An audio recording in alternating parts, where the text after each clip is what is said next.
Greetings to all and welcome to the Seattle Law of One podcast. Today's episode is about the Confederation of Planets.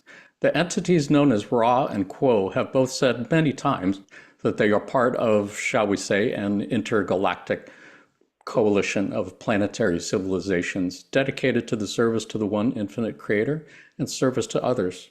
What exactly is the Confederation? How and why are they helping us? And how do we know they're not just figments of some people's imagination? Let's find out. My name is Jonathan Tong, and I'm facilitator for the Seattle Law of One study group. We can be found in the list of study groups of the L&L research site shown on your screen. We do also have a Facebook group, and we do meet twice a week on Zoom. Tuesdays from 3 to 5 p.m. Pacific time, Saturdays from 8 to 10 a.m. Pacific time. You don't have to live in Seattle or anywhere near Seattle to join our Facebook group or our Zoom sessions. Anyone who's interested and available is welcome to join. Just contact us at seattlelawofone@gmail.com to get on our mailing list. We send out emails once a week to let you know what we are doing that week, as well as the Zoom links. We do also have a YouTube channel where we keep recordings of previous podcast episodes, as well as recordings of Q&A sessions with Jim McCarty, Gary Bean, Trisha Bean, and Austin Bridges of the L&L Research Channeling team.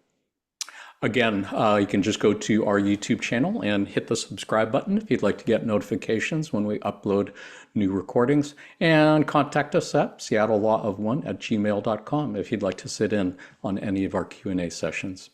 As mentioned, today's episode is about the Confederation of Planets. Let's go ahead and meet our panelists.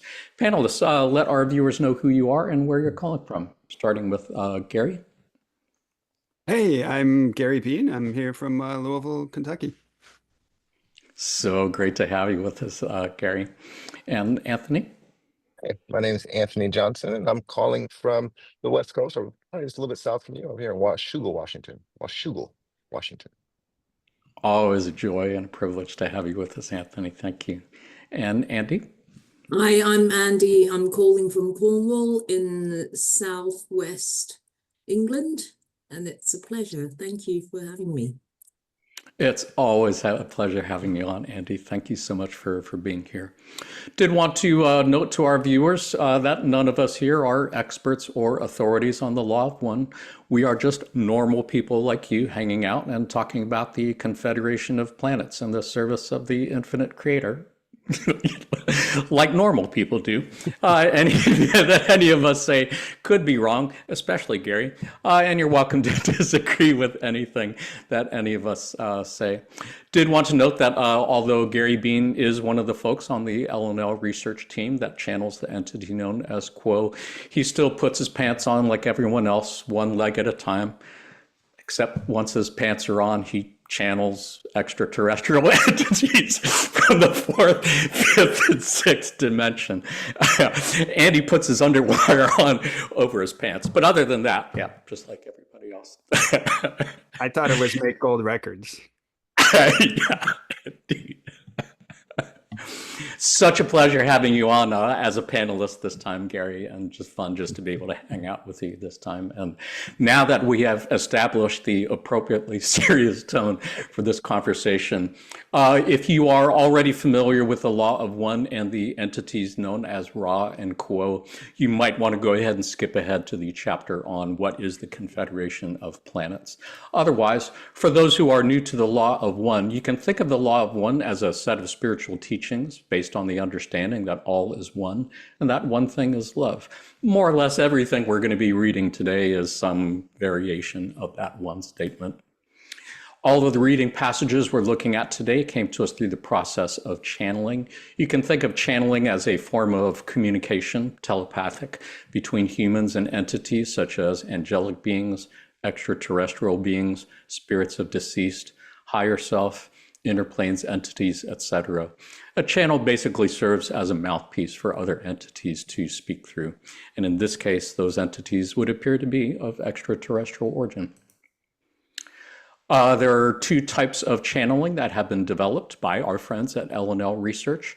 Trance channeling is when the channel is in a trance state, subconscious or unconscious as if asleep. meaning they are not aware at all of what is being said. This is how contact was made with the entity known as Ra back in the early 1980s. Conscious channeling is when the channel is in a conscious but deep meditative state, meaning they are only somewhat aware of what is being said. This is how contact was made with the entity known as Quo, starting in the mid-1980s up to present day. So who is Quo? You could say that Quo is a group entity made up of 3 social memory complexes: Ra at 6th density, Latui at 5th density, and Hatan at 4th density. You can think of a social memory complex as a planetary consciousness. It would be as if the entire human population of Earth was merged into one group mind. You can think of densities as different levels of consciousness or different levels of reality. Imagine that the elements of earth, fire, water, and air have some form of consciousness, as many indigenous peoples have said for a long time. You can think of that level of consciousness as first density. You can think of second density as the level of consciousness of plants or animals, clearly a quantum leap above and beyond the level of consciousness of inanimate matter. You can think of third density as the level of consciousness of humans or cetaceans, like whales or dolphins. Again, a significant quantum leap above and beyond the consciousness of plants or other animals. You can think of fourth density as the level of consciousness of social memory complexes.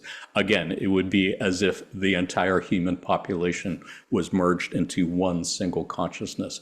Clearly a quantum leap above and beyond the level of consciousness of one individual human. You can think of fifth density as whatever would be a comparable quantum leap above fourth density, and sixth density, whatever would be a comparable quantum leap above sixth density. Suffice it to say, it would appear that the entity known as Quo is made up of 3 planetary consciousnesses: Ra at 6th density, Latui at 5th density, and Hatan at 4th density. First contact with Quo was made by the LNL research channeling team in 1986, a couple years after the end of the Ra contact in 1984. They have been channeled every month since then up to present day by the LNL research channeling team, including our good friend and fellow panelist Gary Bean. Such transcripts can be found in the LNL Conscious Channeling Library shown at your screen. So having said that, let's take a look at a couple passages on what is the Confederation of Planets. In session 16, question 33 of the Ra contact, the questioner said, with such a large number of galaxies, with such a large number of planets in this galaxy, I was wondering if you say there are approximately 500 Confederation planets. That seems to me to be a relatively small percentage of the total number of 4th and 5th density planets around. Is there any reason for this relatively small percentage in this confederation? Ra, I am Ra. There are many confederations.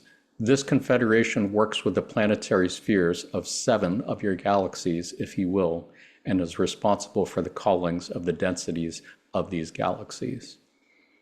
And on December 8th, 2002, Quo said, we of the Confederation of Planets in the service of the one infinite creator are from this one creation that each experiences. However, we are aware that a more specific location has been requested, and we would suggest that we have come from many points within your, what you call, galaxy. Most are beyond your current technology's ability to perceive.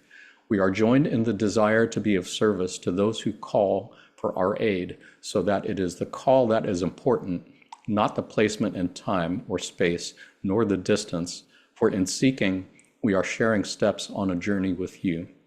There are vast numbers of inhabited planets within your galactic system. The number is large enough to be meaningless. Thus, it is well to see the entire creation as alive and intelligent and able to respond to those life forms which move through it.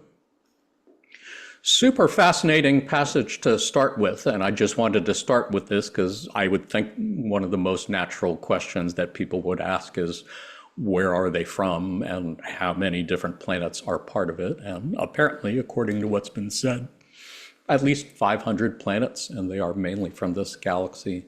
But I think maybe the larger point that really sticks with me is how it's been said a number of times that it is a crowded universe. And this is in stark contrast to what I would think the vast majority of the population of Earth thinks, which is, to their knowledge, we are alone in the universe.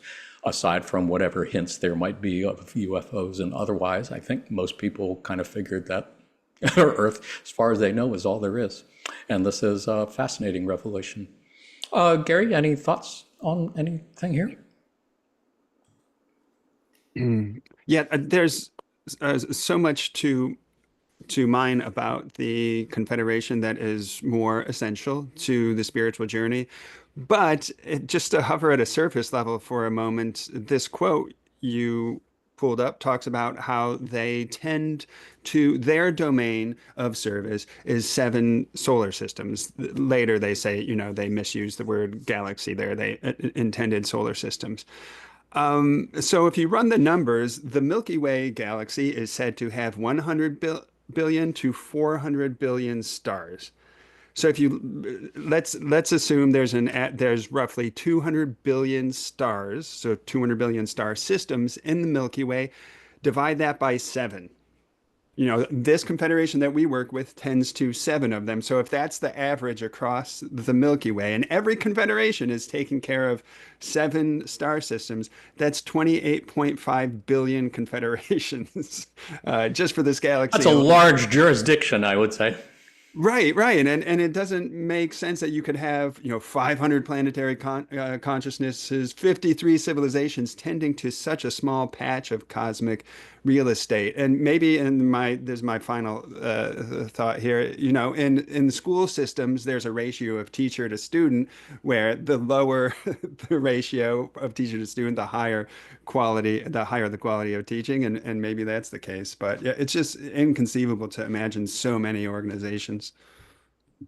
I know, isn't that? Yes, it is mind-blowing to me. And I had not even done the math on it. So thank you for crunching the numbers. Anthony, anything to add? Yeah, absolutely. One of the things that the Confederation tries to convey is infinity. So if we take what my good brother Gary says, and we really take a step back further from that, we can also postulate that it goes on infinitely, right? And so there's infinite federations across an infinite amount of time and space, and it never ends. And the teacher to student ratio is infinite. Or you could say, in order to describe it correctly, it's actually unity. Because to describe infinity, anything other than that loses all meaning, as our teacher Ross said. So just to piggyback on what G. Bean said. Yeah. That is a great thought indeed. Much appreciate that. Andy, anything to add? I'm so confused. Yeah. Yeah. I think it's perhaps like you've got one Jesus Christ as we know it, but he can be everywhere at once, right? And help more than one person at a time. So maybe that's how it works. But I also am wondering, like, when they say like 500 Confederation planets, in terms of like space-time and time-space, if they're not in 4th density, does that mean that they're in time-space? So if that's the case, does it matter where they are? I don't think so. And I think that's kind of the point they were making in the quote passage there, which is that it really doesn't matter where we are or how far we are from you. I believe they have said they are, Quo has said they are in the inner planes of this planet, which would put them in time space. Does that sound right, Gary, Anthony? As far as them being in time space in the inner planes of this planet, at least while they're working with us? Well, from my understanding, it is of that nature. They are in time space. And if we dive into the material a little bit deeper, we know that Ra said that time, past, present, and future really only exists in 3rd density, if I'm remembering that correctly. So outside of 4th density and 5th density and 6th density, when they're coming to, interact with 3rd density, they have the ability to move within our time differently than we do because of outside of 3rd density, present, future, and past don't exist. in the same way it does here. I liken it to the movie, the movie that I brought up a couple of times with in Interstellar. So in Mm. Interstellar, where they're behind the bookcase, and he was able to go through time, right, and go through all these different scenes, but he was stuck in that one particular location. Um, I know our Yeah. last podcast we kind of talked a little bit about that. I'm not going to go into details, but that's kind of how I look at it. Right. Yeah. Anything to add on that, Gary? Any thoughts? Space and time and space do persist in the upper densities, but radically, fundamentally different than it exists here. Ra mentions multiple times, and I largely agree with what Anthony said. Ra mentions multiple times. They describe your continuum. So we have a continuum that's unique and limited to third density. And like Anthony was saying, Ra operates outside of that continuum. Ra said specifically, we can be with you at any of your times because we are outside of your continuum. But I think Ra also has their own. It's just very, very different. Yeah. And then same with the fourth density entities would have their own, fifth density entities would be operating within their physics. Yeah. Yeah, indeed. It is definitely confusing, and I try not to think about it any more than I have to. And I just kind of remember that point that I put in blue in the middle of the quote passage where they say, "We are joined in the desire to be of service to those who call for our aid. So it is the call that is important, not the placement in time or space or distance." It's not really that important. Neither here nor there, as they would say. I would love to take another look. I would love to take a look at another passage that goes a little bit deeper into some things that we mentioned. Panelists, did you have anything you wanted to add on this slide before I change slides? Cool. So this was from November 21st, 1999, and this has been edited for brevity. Quote here said, "What we attempt to do in relation to your planetary sphere is to monitor the progress of your peoples in discovering the concept of infinity. For it is this concept of infinite which is the key to unlocking the doors of unknowing, shall we say. The experience of the intellectual mind, which is so much prevalent among the populations of your planet, is an experience which is largely reserved for those of third density. Thus, as we have been called by many such as yourselves, then we look to those who call and present ourselves in whatever form or fashion is most helpful to them, whether it be in a small number of cases, such as the calling this group to hear our words and opinions, or to those who need an inspirational dream, shall we say, and thus a visitation within the sleep and dreaming portion of your experience, or whether it might be more helpful to provide a coincidental meeting of entities within the third density illusion, that they might share the seeking that grows within both hearts. Thus, we aim most of our efforts toward this planet and its harvest, which is ongoing at this time. For as we said in the beginning of this session, it is your calling to us that is a great service to us. Without such a calling, we would have no beingness within your illusion. At this time, within this third density planetary influence, there is a great deal of calling for assistance from any source which may provide the green ray opening of love and compassion. That is our great desire, to partake in the awakening of the heart energy center of all those who seek our assistance. For there is no greater calling than that which calls for love, and it is that calling which we answer, and those from the far reaches of the one creation rejoice at the experience which each has upon this planetary influence in the opening of the heart." Really love so many of the things that they are mentioning here, and I guess the first part that stands out to me is the first part of that paragraph, where the first paragraph where they said, "What we attempt to do in relation to your planetary sphere is to monitor the progress of your peoples in discovering the concept of infinity," which I think Anthony alluded to not too long before, and kind of echoes what Ross said in session 7, question 12, when they said, "When your peoples grasp infinity, then and only then can the gateway be opened to the law of one." It is just such a fascinating thing that it seems to be a vibration that they really resonate with. This people's search for infinity and the mysteries of life and the mysteries of the universe that call to them. That's what apparently seems to open the gateway to the law of one. Anthony, any thoughts on anything here? Infinite thoughts. Thoughts are infinite. What I would say is I can only speak from my own personal experience, um, and I've been learning more and more. My wife reminds me every time that my experience is somewhat unique, because I am kind of a interestingly different person. However, once you begin to start really pondering infinity and start to really begin to accept it, you start to really start to see the illusory nature of reality. And what I mean by that is, for example, as Ra had mentioned, that in order to describe infinity, you have to look at it as unity, because to look at it in any other way is it defeats the meaning. And so when people start to think about infinity, at the very best, what we can do is we can project our minds to as far edge of what we think infinity is. And then we can kind of scoot up to that edge, and then we can project it outward again. But that's not infinity. That's a finite state, right? Right.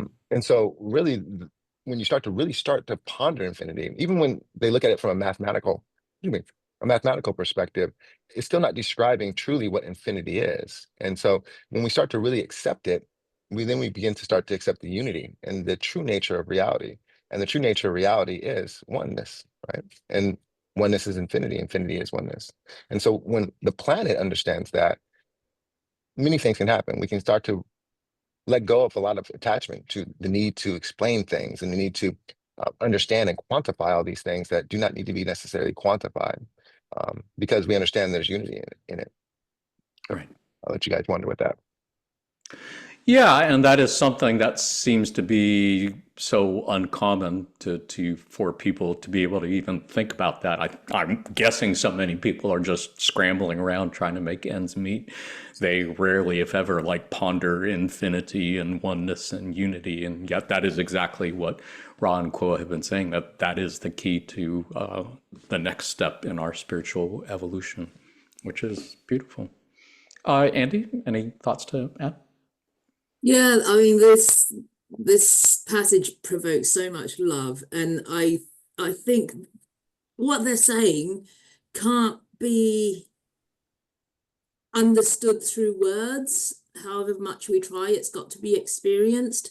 So, and they talk about seeking within the heart. And I think when you've experienced it, you want everyone to experience it. And basically it's like a fan club, it's like like let's say you had like the best chocolate in your life ever, like you just want everyone to taste it, and it's like life-changing chocolate, and then or they might have a tiny little morsel, and you're like, okay, great, let's have a chocolate fan club, and then you want to spread that chocolatey goodness, I suppose. And I think there's an understanding that it's something you've got to experience, and we can like put all sorts of words together, and using our thoughts to try and get there to kind of spark that interest. But until we get the experience, there isn't a kind of true knowing. And I think most of us have experienced it, but we just don't understand that we've experienced it. Yeah, yeah. I believe I understand what you're talking about, and I think a lot of people and our viewers could relate. I appreciate what you mentioned about the open heart.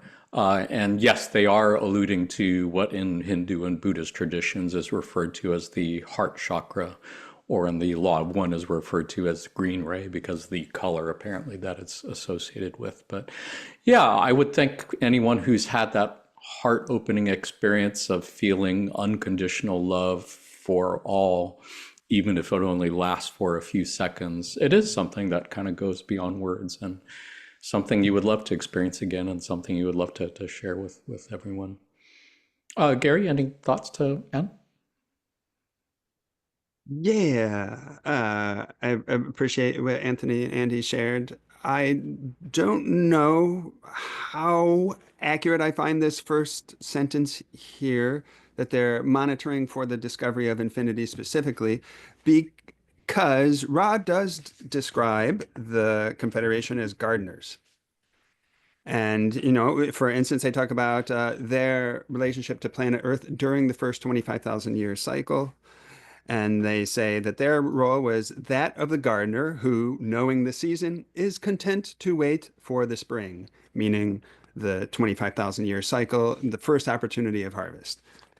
And then Ra says, when the springtime does not occur, the seeds do not sprout, then it is that the gardener must do work in the garden. So I think, as from the perspective of the gardener, they're attempting to help the seeds in the soil of planet Earth become harvestable, to grow in this soil and to choose their polarity. So I think first and foremost, that's their role, but they are also advertising infinity. And kind of like what Anthony was saying, infinity, I see it as, in terms of what the Confederation is doing, it's a peek beyond the curtain. A whole planetary society could have very fixed and rigid concepts about who they are and what the universe is that are very limited and keep them within a dream. And then the curtain opens up and reveals something fantastic beyond, something beyond one's wildest imagination, that shows horizons into the nature of self, into the nature of God, etc. And with those expanded viewpoints come the possibility of healing and transformation. And it beckons one onward to seek, to ask questions, to pursue a path. And if you're so closed in that curtain doesn't open for you, you're gonna just kind of circle in your rut. So, and it's to tie it in with what Annie was saying, I guess that cracking open of the advertising of mystery, which is done through mysterious circumstances, through the unknown, like a spaceship, for instance, for our culture, is like sharing a little bit of that chocolate with Yeah, yeah, for sure. Yeah, and I appreciate you bringing that up because, yes, I would agree that that first sentence doesn't exactly say like what their entire mission is and what their entire purpose is. I think there are many different aspects to it, many of which you illuminated. I suppose, as they said at the end of the second paragraph, we aim most of our efforts towards this planet and its harvest, which means helping people in their spiritual growth, their evolution, helping them make that choice, become aware that there is a choice of two paths, service to others or service to self, and however they can aid in that is part of their mission, as it were. I really like that part in the middle of the second paragraph where they talk about visiting people in their dreams to give inspirational dreams, or helping to provide a coincidental meeting of entities within the third density illusion, that they might share the seeking that grows within both hearts. There was another passage I was going to include that I didn't, just to save some time, where they described synchronicity support was part of their what they do, which is really cool if you think about it. If anyone can think of interesting chance meetings of an individual or a book that ended up changing your life, ended up being a catalyst for your spiritual evolution, it's neat to imagine that these entities could have been working behind the scenes to help make that happen. Was there anything else? Anybody have any thoughts on anything else from this passage before we change subjects? Anthony? Yeah. One thing that I appreciate Gary bringing up is the quote about the harvest. And one thing that I never had the image of, which just popped in my mind when Gary was saying it, is when he mentioned the line about becoming the actual, or the gardener must go into the actual garden. And it made me think of wanderers. It made me think of that particular situation of them actually having to go down and actually become part of the actual society to work and to be amongst the garden, as opposed to kind of this ethereal gardener. And then second thing, one thing that I've mentioned before on these podcasts, is that phrase that came to me, and it always comes to me when I call the Confederation teach. The whole group is just teach to me. So when teach was, when I'll be like, hey, teach, what should I do? And what started to come to me is, and I shared this with Jonathan, is the mission is always the same. Hey, my wife is, what do I do? The mission is the same, Anthony. Well, I got to pay my bills. The mission is the same, Anthony. And the mission is to open the heart, to to Mm. to to be able to, what does it say? What did Hayton say? To not be so much concerned with being able to survive to the end of the day, but to ask yourself, can you love to the end of the day? And I'm butchering my brother slash sister's verbiage there, but that is something to that point. And that's the most important thing is the mission is always the same, no matter what's going on, is can you love? Can you love unconditionally? And then if you really want to take it further, it's that's the way of both paths. Can you love yourself unconditionally, regardless of everyone? And we call that service to self or negativity. Or can you love everyone as if though you're looking dead at the creator? And even further than that, can you love every particle of light, the computer, the coffee, all these things, and realize it's the creator? Right. Hmm. Yeah, all part of what they describe as lightening earth energies, which is the mission, I believe, that so many wanderers here came to do through opening the heart, like you said, and channeling that love and light of the one infinite creator. Gary? Yeah, this second highlight that you have here about the visitations that occur within the sleep and dreaming portions, I wanted to highlight that I think among the Confederation's greatest goals and hopes is to stimulate our own seeking. Essentially, they are of the teach a man to fish school.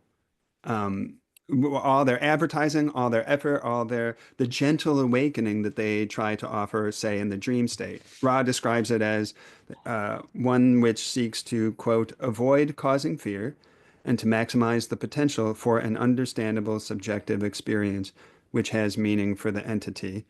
And then elsewhere in the text, they say the hallmarks of this contact, whether in dream or elsewhere, are hope, friendly feelings, and the awakening of a positive feeling of purposeful service to others.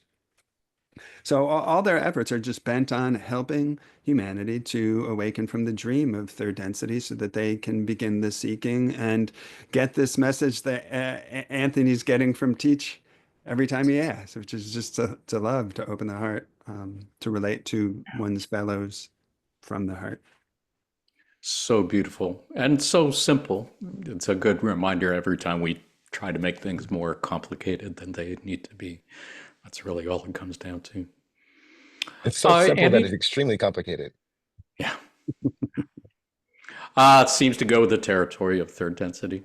Andy, did you have any last thoughts wanted to share before we change subjects? No, I just really like what Anthony said about seeing the creator and all. It's lovely, and I've only very recently started to do that. And yeah, it was great. Like I was walking my dog the other day, and I felt something in me saying, "Do you see me in this?" And I was looking at the tarmac, and I was like, "Yeah, I do. Thank you." And then I felt like the tarmac said to me, "I love you," and I was like, "Oh, thank you. I love you too." And it was lovely. So thanks, Anthony. Absolutely. Yeah.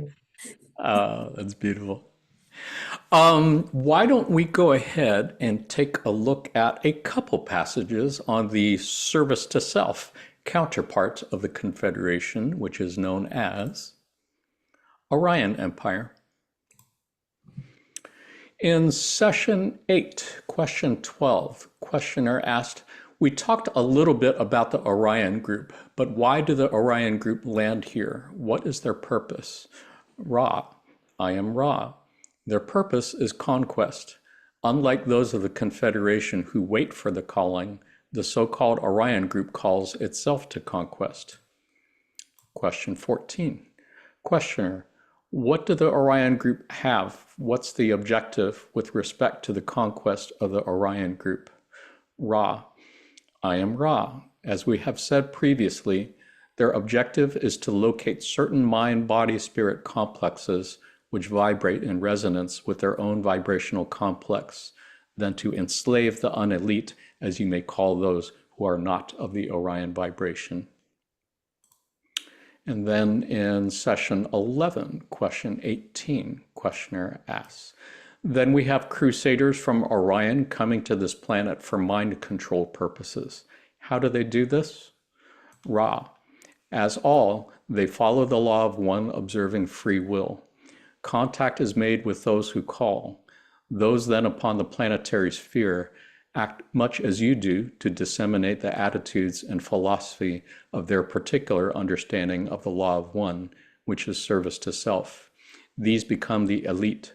Through these, the attempt begins to create a condition whereby the remainder of the planetary entities are enslaved by their own free will.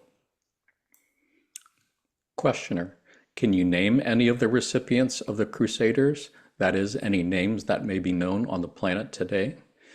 Ra, I am Ra. I am desirous of being in non-violation of the free will distortion. To name those involved in the future of your space-time is to infringe. Thus, we withhold this information. We request your contemplation of the fruits of the actions of those entities whom you may observe enjoying the distortion towards power. In this way, you may discern for yourself this information. We shall not interfere with the, shall we say, planetary game. It is not central to the harvest. Super fascinating stuff here. And I mean, we could easily spend 2 hours just talking about this, but just wanted to offer this up just to show that in addition to the Confederation, and since it is a crowded universe, yeah, there are apparently social memory complexes or planetary civilizations that are dedicated to service to self. And they are doing the same thing on this planet that service to others, entities and Confederation are doing here. And I gotta say, it would appear to be successful. I mean, say what you will about Orion Empire, it really would appear that they have succeeded pretty well in getting what must be an extremely small handful of entities to effectively enslave the rest of the 8 billion mind, body, spirit complexes currently incarnated in this planet in terms of being slave to economy. I mean, it seems like so much of what we have is really basically so much of a slave economy. People just busting everything, just trying to make ends meet, just trying to survive. And yeah, that's really something. Andy, any thoughts on anything here? Yeah, well, every time I hear Orion, I imagine Darth Vader walking down like this dark passageway, and then the theme song, the tune goes off in my head, and like, bum bum ba bum bum ba bum bum ba bum. Yeah, I think when I think of Orion and the people who are on the negative path, like I often think of the character Thanos from the MCU and and where they come from and the need for control, and I realize that they come from a position of pain mainly, and a lot of sorrow, and in a way they kind of thrive off that as well, but it's their choice. And I think, like, I couldn't make sense of why anyone would want to be enslaved by their own free will, but I can start to see it now. There are people out there who want to remain as victims and say, well, it's all happening to me, rather than taking responsibility. And it sounds exhausting. It's like, why would anyone want to do that? Like, it's just so much effort to try and control anyone else. I can't even control myself, like, much less one other individual or a whole population, right? And kudos to them, really. But Yeah. at the same time, I think one can only be controlled through fear. I was watching a comedian. It's someone from the US. His name's Josh Johnson. I don't know if you're familiar with him, but he's hilarious. And he's like, look, like when, like, the worry about the economy only affects people who have money. Like, when you're already broke, you don't care. And I think, yeah, actually, there's so much more freedom in it, you know. And then he talks about how like he got pushed into a pool or fell into a pool and he was wet, and then it started raining, and all his mates were like, "Oh, let's stay out in rain." He didn't care. He was free because he was already drenched, you know. And yeah, and I think it's great that the negative entities exist, because the most powerful catalysts in my life have come from them, you know. Good point. Yeah, super good point. Good way to look at it. And as always, there's different ways of looking at everything. And you mentioned Thanos earlier, and he seems to be the archetypal villain of the MCU. But yeah, I'm sure Thanos did not see himself as a bad guy. And I'm sure the people who worked with him, they didn't see themselves as bad guys. They thought they were helping by taking away half of the life in the universe. They thought they were making it easier for everybody. So who knows? Gary, any thoughts on either of these four passages? Yeah, man, Andy shared a lot that could be unpacked, from the psychology of the negative polarity to how does one relate to the negative polarity. But there's one I want to go in the direction of the elite and circle around that for a bit. But there is one thing that Andy said that prompted a creative thought in my mind, and in the march of, I forget what it's called, but when Darth Vader Mhm. marches, I wonder if like God is like John Williams a little bit, and that like God's happy to write the score, whatever the character's arc or polarity. Like, John Williams wrote for the Empire and the Jedi, and Yeah. called to grand music. That's a great metaphor. I would have thought God was more like Hans Zimmer, but you know, can do it all, I guess. I don't know. John Williams did do like Jaws and so Yeah, many other amazing Jurassic Park, so many other yeah. amazing film scores. Yeah. So this concept of the elite. I don't know if have you ever seen Elysium with I have Matt not. Damon? Okay, this is a Everybody says he has. spoiler if you haven't. So kind of a spoiler. Plug your ears. It's a really simple concept, and I love this movie for what it reveals about the spiritual journey, because there's basically two tiers of humans. There's those who live on this orbiting space station who have access to healthcare that can essentially cure anything, and then there's everybody else on the ground who are subjugated, who have shit healthcare, who live in squalor. And the key difference is definition, is into what box do you put these two classes of humans?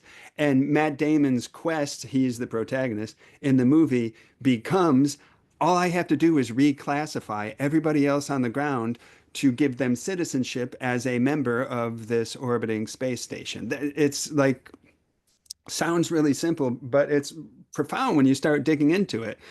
Because if he can just classify them differently, then these AI robots will begin treating them on the ground like humans and give them the health care that they need. And this is an iteration on the notion of elite. Elite necessarily says the person on the rung above you or all the way up at the top is intrinsically better. It's the antithesis to seeing the creator in everybody. Because if you do the work of seeing the creator in everybody to the point that you're talking to the tarmac and finding love there, Who would do then that? you're seeing God in everything. You're seeing equality, you're seeing love, and you're treating those things accordingly. The elite is the antithesis of that, and it's giving your power upward to another person, and it's that person on the next rung and the next actively taking your power to become stronger themselves. It's also the antithesis of surrender or trust, or I imagine faith plays some kind of role in the negative universe. And then this whole hierarchy evolves that imposes will from above down below and enslaves and infringes and imposes and expects uh, obedience on the basis of relative power. Right. And there's so much more that could be gone into, but I'll stop there. It's been a rant. Well, and it cannot be emphasized enough that, as Ra said somewhere in the Law of One, or in the Ra contact, that the Law of One blinks neither at the light or the dark, and that both paths, service to others and service to self, are considered equally valid paths to the Creator. And that's usually a really difficult thing for service to others entities to accept, that apparently good and evil our creators like fine with both of those things. And so this path that we are referring to as service to self, which seems really evil from a service to others perspective, from the creator's perspective, it's just another way to love the creator, which is to love the creator in yourself, even if that means enslaving everyone else. And that's certainly a difficult dynamic that we're seeing on the planet these days, as there is this ongoing tug of war between those who are trying to graduate on service to others and those who are trying to graduate on the service to self path. And planet Earth just keeps getting stuck, and humanity keeps getting stuck in this endless tug of war, it seems. Mm-hmm. But that's part of the learning, I would suppose. Anthony, anything to add? Yeah, and actually, I appreciate you kind of helping me decide on what I wanted to add, because I had like 3 or 4 things in my head. To kind of piggyback on the last thing that you said, to kind of add a 6th density perspective, if I can, from my humble 3rd density viewpoint. If we really truly accept the fact that the creator is all things, truly accept that, then one must postulate then 2 perspectives. One, when I'm looking here at the screen, I see the creator in everything. And therefore, as Andy mentioned, I worship everything as the creator, and I do everything I can to serve the creator because I see it in everything. And the opposite is extremely true too as well. If I am polarized in the other, in the other direction, I then foresee that everyone is the creator. They know that.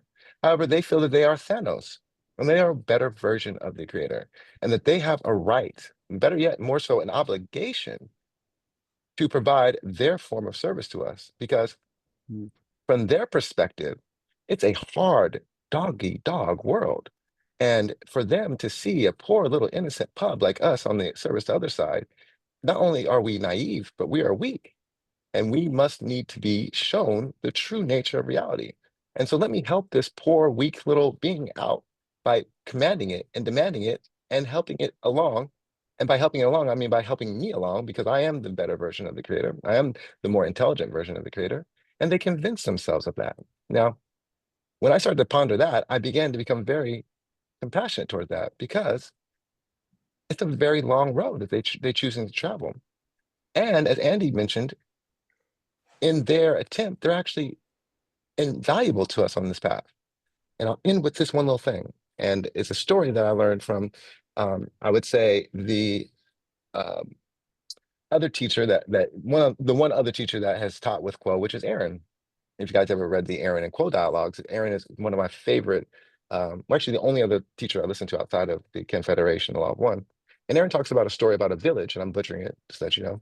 Aaron talks about a story about a village where all these people are perfect. Everyone is loving and caring and kind, except for this one dude, and we'll call him Bob. And Bob is just a mean asshole. He's never cleaned up. He's always dirty. He's messing up people's stuff. He never helps out. And so one day, the leader of the town or the village goes out of town, and all the villagers come together and they convince Bob to leave. They give him some money. They do whatever they could. And Bob's like, yeah, I'm gone. Peace. Right. And then the leader of the group comes back. And he's like, hey, I was walking around, where's Bob at? And they're like, hey, man, we took care of Bob. And the leader's like, what are you talking about? He's like, yeah, we got rid of Bob. We're all now peaceful. And the leader kind of calmly gathered everyone together and said, no. He's like, we need Bob. Bob is the one that helps us know if we truly are where we feel we are spiritually. If we can deal with Bob when he's angry and still be compassionate to him, that's a true test. We all love each other and we're all kind to each other. That's easy.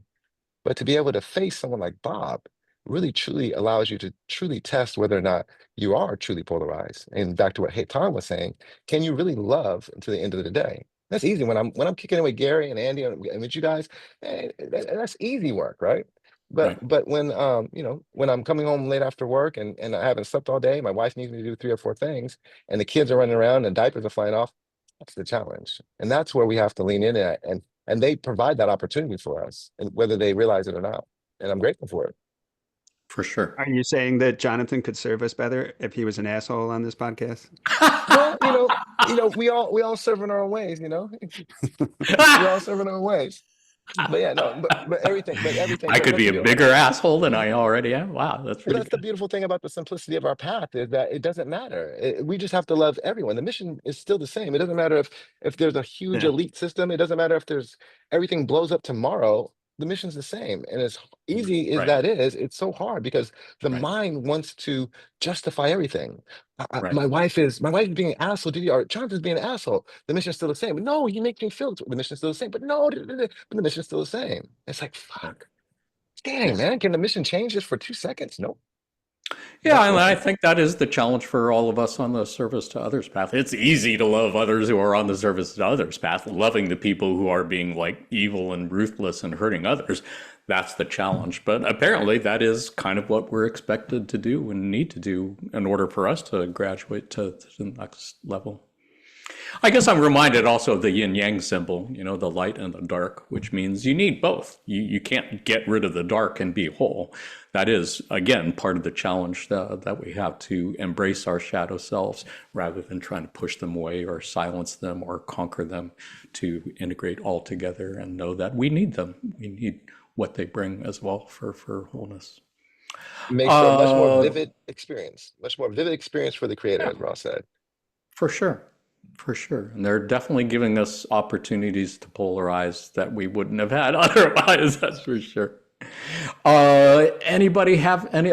We will go more in depth into all of this when we do our episode on service to self sometime in the not too distant future. For now, does anybody else have any other thoughts to share on any of these passages before we change subject? Andy? I have a question, but it's not something maybe you could return to later, because they're talking about like the elites and hierarchies. So my question was about the Council of Saturn, because they seem like a hierarchical authority, and yet they're service to others. So how does that work then? Because there's a quarantine on Earth. So yeah. That's just a question. I'll leave it until I don't think hierarchies themselves are service to self. I know it has been said that angelic orders exist in extremely layered hierarchy of angelic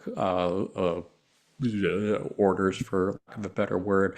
I think it's a matter of the wanting to control others specifically for your own personal benefit. That's where I don't think I would say the Council of Saturn does that or angels do that. They still respect free will, whereas hierarchies on the service to self side are all about power and manipulation of others to increase your own personal power and benefit.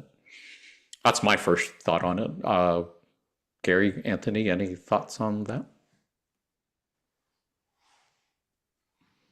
yeah. I would just say, you go, Gary. No, you started. I'm following. Okay. I would just say simply, if we look at the definitions, and this is something that I really like people to explore on their own, because we see a lot of other channelings out there. Really look at the definition between a confederation and a federation. It really speaks to what we're dealing with here. Where a confederation, if you may not be aware of, is a group of entities or a group of bodies of power that have come together in a coalition to agree and have kind of like a round table of power. So each member at the round table has a say and there's a voting on it. The council has to come to a concise or some type of unanimous decision in order for the opportunity or for whatever thing to happen. It's not just one, it's not the emperor at the top that makes the decision. Like I imagine there's one or two Orion, fifth density, upper sixth density beings that kind of control the whole thing.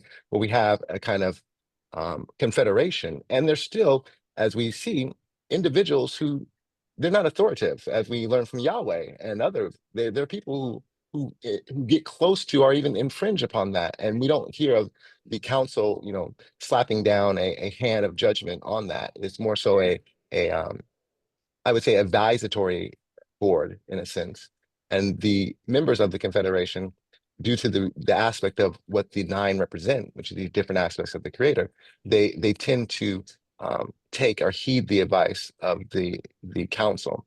But and Gary, please correct me if I'm wrong. I've never came across any material that mentioned or maybe feels as though the Confederation, excuse me, Confederation or the council was going to punish or to um, um, make judgment upon us or any other. It's been actually the opposite. I feel they have done Right. extraordinary things in order to extend the period of time in which harvest, Right. according to many other sources, So should Anthony, have been already been done.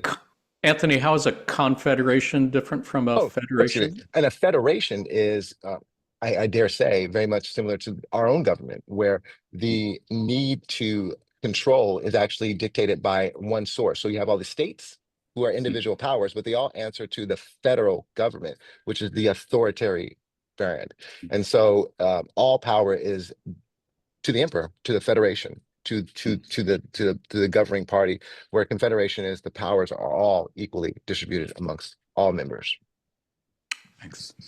I was asking because I think somewhere a while ago I ran into references to a federation of planets as opposed to confederation of planets, and the context that I saw those in sounded like it was pretty different from what I saw here. A lot of it seemed to be fear-based and really didn't talk about oneness or opening hearts or love or anything like that.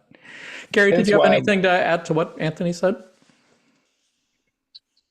Yeah, I'm really glad that he went in that direction, because I had also likewise wanted to explore the difference between a confederacy and an empire, or wherever federation fits in there, because both are manifestations of polarity in a really pure sense. Like here on planet Earth, things are so mixed. We have some negative, we have some positive in any given organization or grouping or way of relating to one another and so forth. But you get into the higher densities when the polarities are split, it gets a lot more purified and thus a lot more visible as to how do positive entities relate to one another? How do they organize? How do they have come together in shared mission versus how do negative entities do it? And the Confederation, as Anthony was shining a light on it, and also as you were saying, Jonathan, is the model for how positive entities come together in shared organization. Because in a confederacy, autonomy is honored among every individual, and they are there by consensual agreement. And there's no coercion in a confederacy. The council, back to what Andy was asking and Anthony was reflecting on, the council may make a decision, but everybody is agreeing with that decision of their own free will. They look to the council for the wisdom and recognize the wisdom and act accordingly. And in terms of Anthony mentioned, like he's never come across an instance where there's been some kind of punitive action from the council. And Anthony's way more versed with the transcripts than I am, but I can't recall an instance. And for example, it was determined by the guardians and or the council, I don't know, that Yahweh, in their assistance to our neighbors who annihilated their planet and needed a lift over to Mars, the that is. third density experience. Yeah. Yahweh had infringed upon their free will. So the quarantine that I believe was going to be in effect when third density began here was intensified. So there are like corrective actions taken, but Yahweh wasn't disciplined per se, or at least in any sense that we would understand it. And ultimately, like you were saying, Jonathan, hierarchy is the nature of the universe. Our energy bodies, our energy centers are arranged hierarchically. The sublogoi are arranged hierarchically. The universe itself grows in a hierarchical arrangement. But there's dominator hierarchies, which are the negative flavor, and then there's a positive hierarchy where there is a vertical scale with different powers and abilities and roles and responsibilities and agency, but everybody on the ladder, so to speak, on the vertical dimension of the scale, is working together because each is honoring the free will of each. Each is proportionally relating to one another, and a melody ensues. Ra calls, as my final thought, Ra calls the negative polarity one of, do they say, Anthony, you remember, or Jonathan? the path that is not The path that is path not, that is that's not. correct. And perpetual disharmony. Is perpetual the adjective? Yeah, just like unending disharmony. Whereas on the flip side, the positive entities are relating to one another in a way that creates harmony and joy and love and so forth. Right. Beautiful thoughts. Long answer to a short question. Did that answer your question, Andy? Did you have any follow-ups on that Yeah, one before more we move question. on? One more. Do you think they know what they're doing, or are they like winging it just like us? Who's they? You mean the council or Confederation Yeah, or like the Orion or everybody? Confederation. I would think they are learning as everyone does by trial and error. Good way I of putting it. think the history of Confederation and planet Earth could largely be described as a science experiment. They have tried many various things and learned from all of them, I think. And I mean, that would be a longer question. I think that would probably take perhaps longer to delve into than I think we want to at this time. Anthony, Gary, any brief thoughts on that before we move on? Here, Oh, I've got so many, but I'll leave it with what me you too. said, Jonathan. An experience in trial and error, an experiment. They would certainly agree they don't know all the answers to everything, and yeah, I I think would they just say that Ross said, we remind you that we are one of those naive entities of the Confederation. right, for sure. Really great questions, though, Andy. I appreciate it. That's why I always enjoy having you on as a panelist. You always ask great questions, so please don't hold back.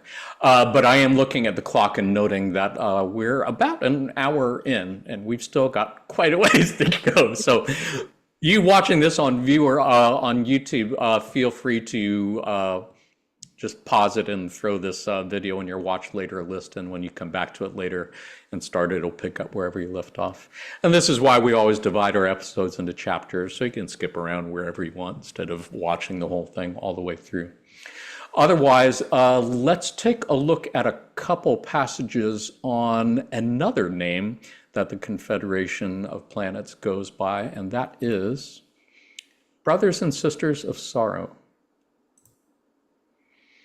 In session 14, question 18, Ross said, "The general cause of service, such as the Confederation offers, is that of the primal distortion of the law of one, which is service. The one being of the creation is like unto a body, if you will accept this third density analogy. Would we ignore a pain in the leg, a bruise upon the skin, a cut which is festering? No. There is no ignoring a call. We, the entities of sorrow, choose as our service the attempt to heal the sorrow which we are calling analogous to the pains of a physical body complex distortion." And on April 8th, 2023, Quo said, "What gives those you know as a confederation the ability to be of any service whatsoever is the calling that is issued from your world on an individual basis, on a group basis, and on a planetary basis. That calling need not be articulated outwardly, vocally. It need not even formulate into a prayer, though indeed a prayer is a way to enhance and strengthen the focus of a call.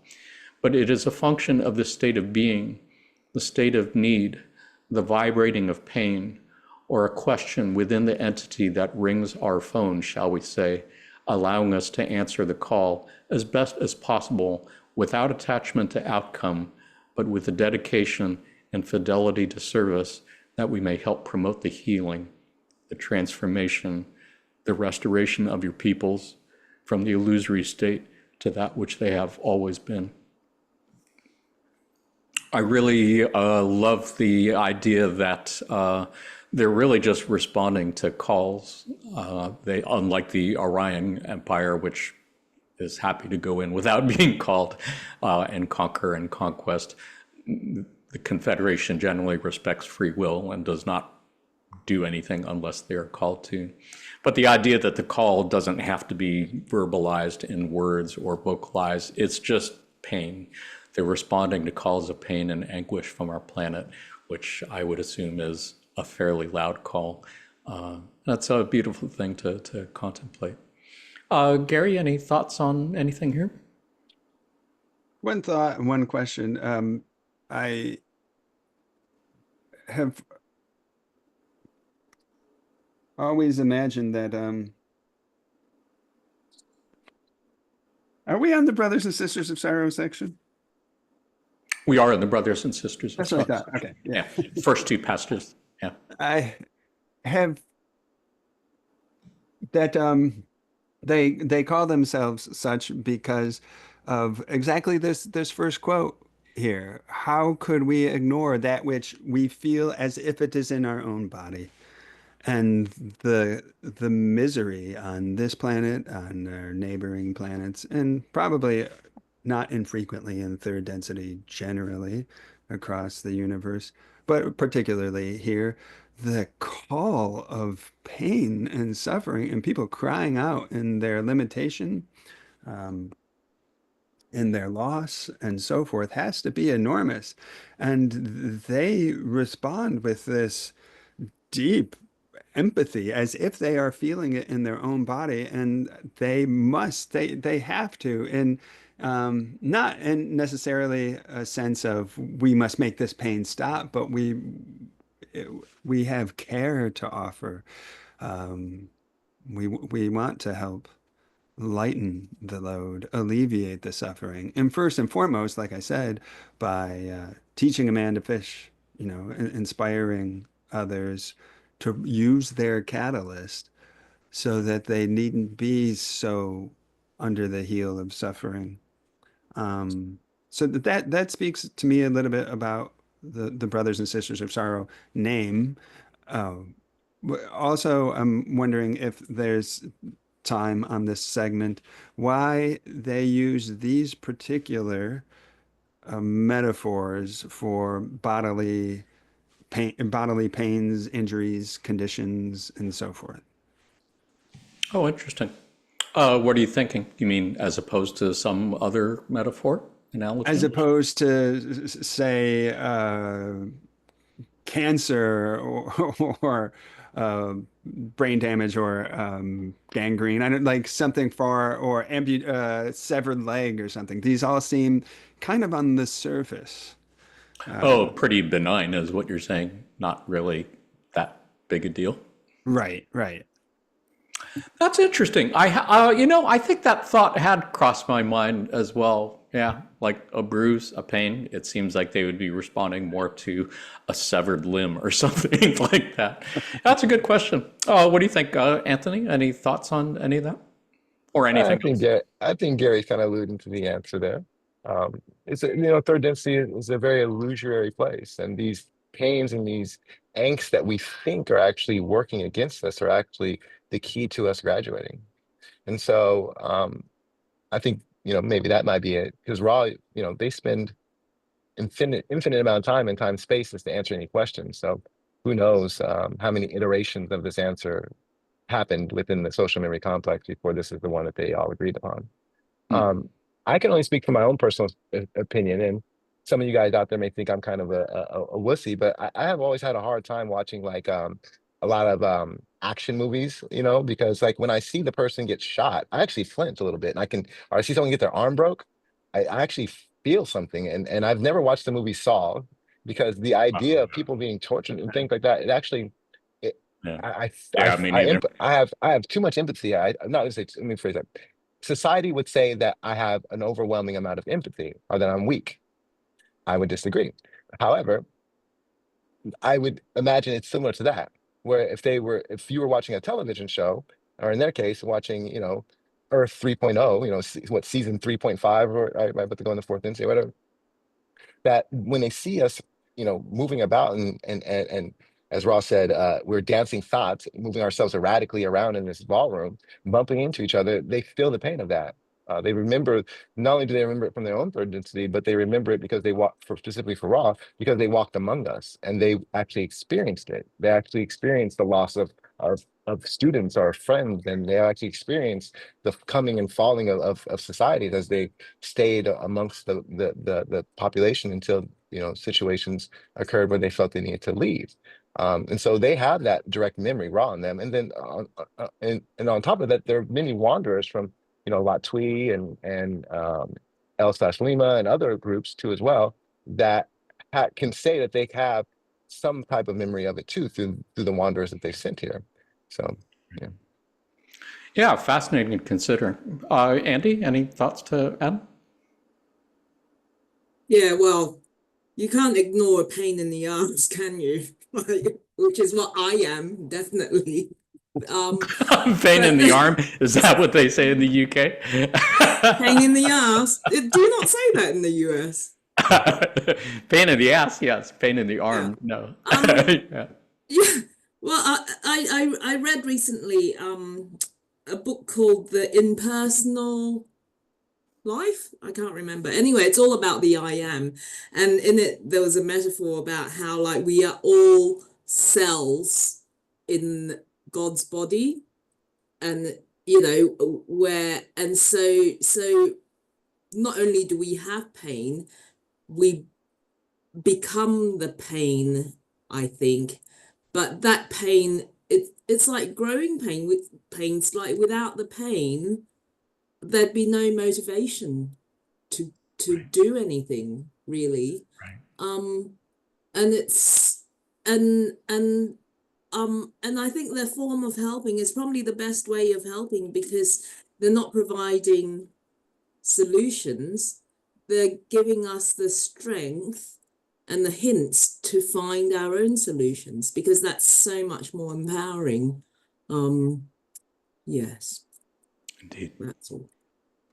Yeah, well said. Well, and I believe there were times in the past where they tried to give more than advice and tried to give more tools, shall we say, to help, and apparently were naive about how those could be turned into implements of war and bellicosity and such. So I think they have resigned themselves to, we're just going to stay out of this for now and just offer love and inspiration and synchronicity support, as it were. Can we take a look at another passage from Quo on the same subject? Did anybody have anything they wanted to add on these two passages on the slide before I change the slide? Gary, was there something? Oh, that was a thumbs up saying. Okay. This is a longer passage. It's going to take 2 slides, but I think you will find, I hope, worth it. And this has been edited for brevity from July 16th, 2005. Quo said, "We have called ourselves brothers and sisters of sorrow because we are the brothers and sisters of the unremitting sorrow of earth. And why do we describe it as sorrow, my friends? It is due to the increasing heartfelt suffering and woe experienced by those who have attempted repeatedly over and over to awaken within the dream of incarnation, to remember who they are and why they are here, and to take hold of their intention to become fully conscious and awakened creatures of love. The yearning has not died at all among your peoples. It cries out in its yearning to be a part of the awakening to love that the very planet under your feet is experiencing. Yet and again, there has been the seduction from love to fear, from unity to disharmony, and from that incredible experience of working truly together for common goals to the voices of division and hostility. Again and again, those entities within your population who are inspired by the one infinite creator have called the people of this planet to the reality of your unity as humankind, to their planetary responsibility, each for the other in love. These clarion calls to ethics, virtue, and higher morality have been heard, and many are those who have been inspired to seek the one creator and service to that creator. Yet again and again, the forces of fear have seduced entities enough away from the hewing to the light that the light has been unable to establish the kind of energy within your planetary sphere which would begin to accumulate mass of a spiritual kind, of gravity, of, again, a spiritual kind or metaphysical kind. We rejoice to say that this final effort of those who are ruled by fear and who wish to create what this instrument would call Armageddon has failed. This time, Although the vast majority upon the surface of your planet are deeply confused, they are not fooled any longer. They do not believe any longer in the truth of those who speak of division, hostility, control of resources, and the advantages of war. These forces are certainly disorganized and puzzled. However, on a planetary level, at the level of the heart, there begins to arise, as this group was speaking of earlier, a feeling that is growing throughout all of the continents and all of the populations of your Earth. There is a growing knowledge that humankind is truly one.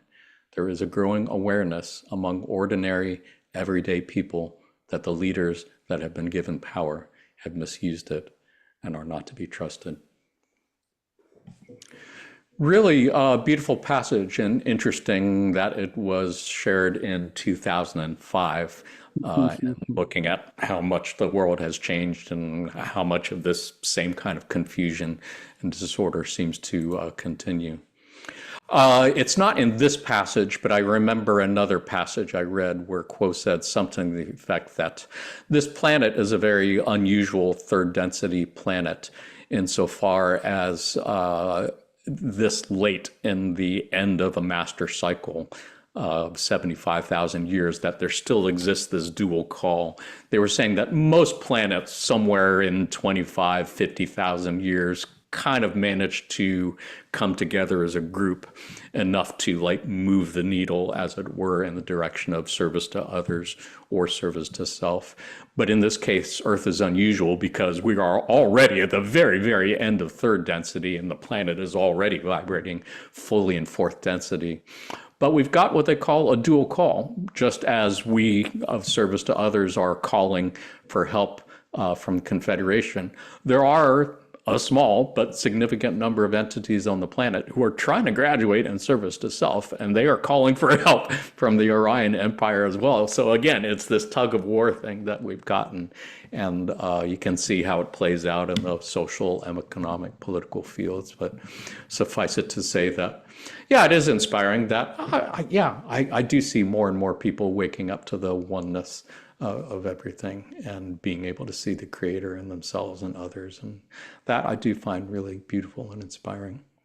Anthony, any thoughts on anything from this passage? Yeah. First thing I would say is, I don't mean to get a little bit morbid, but my biggest concern with the aspect of harvest is that there's so much confusion, as they mentioned. And what I mean by morbid, for example, on the negative side, there's not really that many people who are polarizing in that direction. And what I mean by that is the rapist, the gang member, the corrupt politician, that is not service to self. That actually is a very distorted service to other individual that's hurt. True, as Andy mentioned earlier, true service to self is of a nature of a Thanos, right? And so the first thing that comes to my mind is, there's a movie, I think it's Scarface, right? Where Tony Montana, the main character, right? He had gotten a guy came in from the other organization to help him kill these other people, and there was a woman and children in the car, and Tony Montana was like, "No, I don't kill women and children. I don't do that. I don't kill women and children." It's like, well, if you're on the service to self path, there is no difference between women and children. The fact that we live in a society that I could be a sniper and I could have 26 kills and brag about it on television, and I'm praised for it. And I go home at night and I hug my wife and I love my daughter, but I will get up in a heartbeat if called to, and I will go kill someone for the benefit of our country. That type of Right. confusion is what's prevalent, and that's really Right. what's concerned me. It'd be different if everyone was service to self, or if everyone was service to others. You know, Right. it's the lukewarmness of our state situation that causes problems, I think. Right. Yeah, I agree 100%. Andy, anything to add? I think the yearning really speaks to me, and I'm reminded of my dog. I take her to doggy playgroup once a week, and I have to say, as we're walking along the pavement, I'll say, "Do you want to go see the puppies?" And she'd get all excited and she'll run, and then she gets distracted, and it's like, "Oh, let me sniff this. Oh, what's this?" And then I've got to say again, "Do you want to see the puppies?" And then she'll run again a bit more and then get distracted. And I think the yearning is there, but then there's so many distractions that are being offered to us. It's like, right, you know, I want to surrender, but then I've got to pay bills, I've got to cook, I've got to do this, and then like the fear then creeps in, and people become very attached to that fear, I think. But then I also think, well, why is there this conflict? Who is doing the yearning and who is the one getting distracted? And I think that yearning needs to be really focused, really desperate, and you know, and really strong. But I think because of the fear, most people won't take that plunge. But when they do, it's the most liberating, wonderful thing. Yeah. Sure.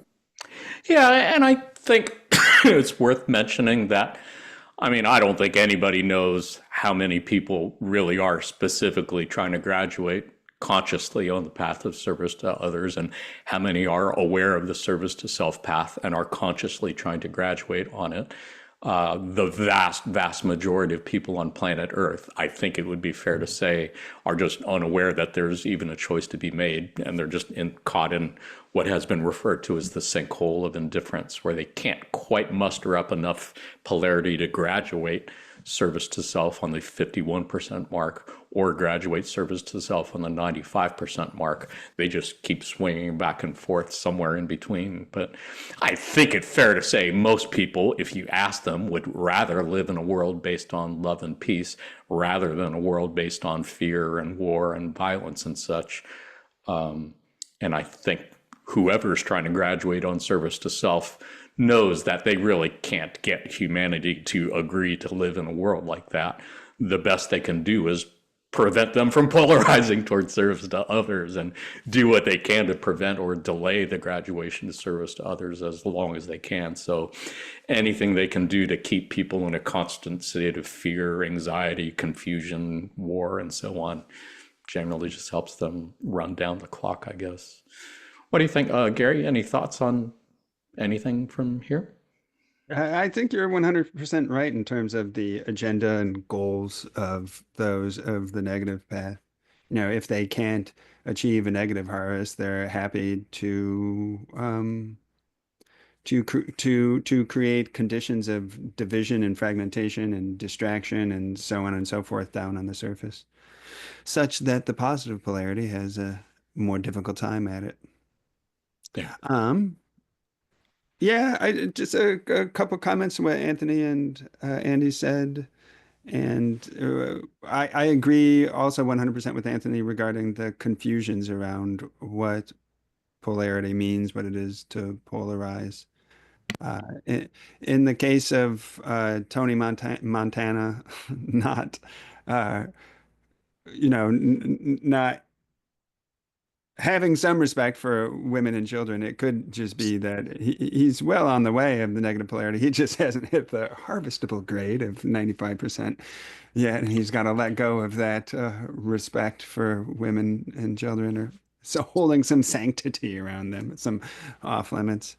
And Andy was talking about the yearning and how it's more constructive if it's focused, and it made me think that how how empowering it would be for people to know that in a way prayers are answered.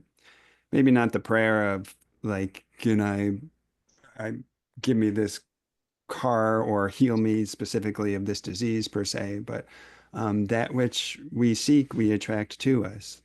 And on those doors upon which we knock will be opened to us. And we have so much help.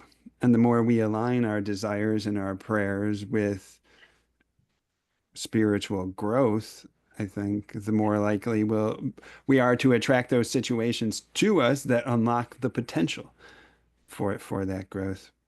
And then could you scroll to the next slide, Jonathan? Yeah.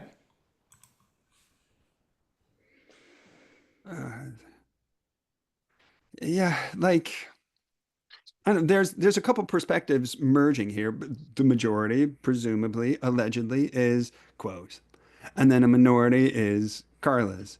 And there's some optimism and there's some analysis of the planet through those two perspectives. And I'm not so sure those two perspectives quite got it right. I mean, if what the Confederation says is to be believed, they have historically misassessed or underestimated. Here's another word I'm looking for. Bungled it, basically. Um, we'll build these guys a giant healing and initiation machine next to the Nile, and we'll help them to heal, and they'll be initiates, and then they'll spread that healing around the land. And Oops. yeah, sure. And again, we'll genetically help this race to be stronger, and taller, I don't know, so that they can study the law of one better. And who could have predicted that instead they would turn to we're better than our neighbors and we should rule them and so forth. And again, Well, they were starting with Martian stock for one thing. That should have been a warning flag right there, a red flag, as it were. right. Yeah. It's like you're at a sports game and you think I'm going to give this team some kind of tactical advantage and not expect them to use it to win the game or something. So once again, given some perspective on the circumstances of planet Earth and at 2005, as it were, and in the past 20 years, I'm not so sure that the past 20 years have necessarily confirmed the perspective that they're offering here. I think there's a lot of kernels of truth. I think there's a lot of insight, but I just hold some skepticism about how accurate that perspective is. Well, for sure, if you're looking at the world just through what you get from media, shall we say, then yes, that certainly does not seem to be the case. But I think if people think about folks they know in their personal lives or social circles or other stories they've heard of people who are somehow in their own way awakening, having their own spiritual awakening, I guess would be another way to say it. I would say, yeah, I have definitely seen signs of that. I definitely take encouragement in it. But yes, I'm agreeing with you. This was 20 years ago. And the events that have happened since then do make me wonder how well people believe or not in the truth of those who speak of division, hostility, control of resources, or so on. And yeah, I think it's really just up for each person to discern for themselves who or what they think is service to self or service to others. I believe that is part of the plan. Anybody else have? Oh, yeah, go ahead, Gary. Clarify one quick point. I did not mean to imply that I'm blind to the growing awareness of love that they describe here, or the growing spiritual seeking. Just in my lifetime alone, I have seen that year after year. So I just want to clarify that. Yeah, and you've got a great view of it for sure from L&L research, just the growth that you've seen of interest in that channel material. Yeah. Anybody else have anything they wanted to add before we change topics? Anthony? Yeah, real quick, respectfully, I just want to just add in the fact that we do have seniority as far as with the souls that are here. And as though everyone around us, may look like, they may or may not be at a point of graduation, they actually are, because they would not be able to incarnate if they weren't able to achieve graduation, as it would be a huge waste to other souls who are available for that. So just want to add that in there. Secondly, I am too one of those naive individuals who has given money to individuals on the streets, and I will continue to do so. And I'm pretty sure they have done stuff with that money that if I wanted to try and be controlling of what they do with it or put conditions on the gift, that then, yeah, I would, how can I give this $20 to this ding dong person? They're going to go off and buy all these drugs. Same thing that happened here. When they saw us and they had the opportunity to help, I think I heard Yada say this, which is one of the individuals, if you read through the material, Yada said that when you give 100% of yourself, when you give to someone, there's no room for regrets because you gave every bit of it. There's nothing you left on the table. And I feel that's where Orion came from. And when they saw us, they had this opportunity. it worked for them, and they had the money in their pocket, and we were homeless on the street corner, and we begged for money, and they gave it to us. Yeah. And is it Raw's fault or anyone else's fault that we have a bad crack cocaine habit? No, no, it's not. That's on us to learn how to deal with it, right? They gave 100%. And so I would encourage us to do the same, to not give with conditions, because when we give with conditions, then we have all these complications about naivete and all these other things that we think about. But if we just say, hey, I gave these guys everything they could possibly do with it, they effed it up, and even if they effed it up, I'm still here with them. I'm gonna still rock with them until they get it done. Yeah. And I think that goes for unconditional love too. Unconditional love means you love everyone unconditionally. You don't love them except unless they're like hurting and killing a whole lot of people. No, apparently you love those as well because they are yourself. They are another creator, another body. And looking forward to the day that more and more people awaken to that. Any other thoughts on this before we change subjects? Yeah, just a quick one. I hear you, Gary. It's like, sometimes it just feels like, oh, for fuck's sake, again, like it's like looking at the polls and you think your candidate's going to win, and then election day comes and the other guy wins, opening the can of worms there. But I also want to say the there's probably loads more people who are polarizing positive than we realize, and they're not using the language, they're not out there. A couple of months ago, I was crossing a bridge and had to pay the toll. And in that moment, I went to tap my card to pay the toll. The woman in the booth, like, we made eye contact and it felt so magical. And it was, like less than 2 seconds, like the moment you tap, as long as it takes to tap a card against the reader. And, we smiled and said hi, and that was it. But that has stuck with me as like something really magical, and I think I feel like she's polarized. Indeed. Yeah. And just think of how many times a day that happens all over the planet in different places and times and such. It's a beautiful thing. And it is all so far beyond any of our control. That's probably definitely a key to surviving, which is not fixating over trying to control things or set the timetable for other people's spiritual awakenings or whatever. Gary? Yeah. Okay. So since Andy went there, I'm going to have to talk about politics.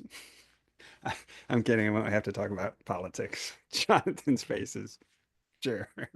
I was hoping to avoid that in this episode. Yeah. Yeah, that's why I said it. Like, let's name the one thing that's going to rile everybody up. Yeah, I'm really glad that Andy added that, because I think really there is truth, whether Jesus said it or not, or whether it was even a verbatim quote that I'm remembering. But the meek shall inherit the earth. And of course, it's in a Christian frame, and it was said, 2,000 years ago, and in the context of whatever he happened to be saying there. But the kernel I take from that, and even the word meek, think it has a different meaning, and it's an original Aramaic or something, but or a more precise meaning. Meek, let's say humble. It is the work of the positive polarity is generally happening on a humble scale, and it's not making the news, and it's not visible in the halls of power per se. So yeah, I wanted to give a nod to that. I'm really glad Andy brought that up. Happening under the radar.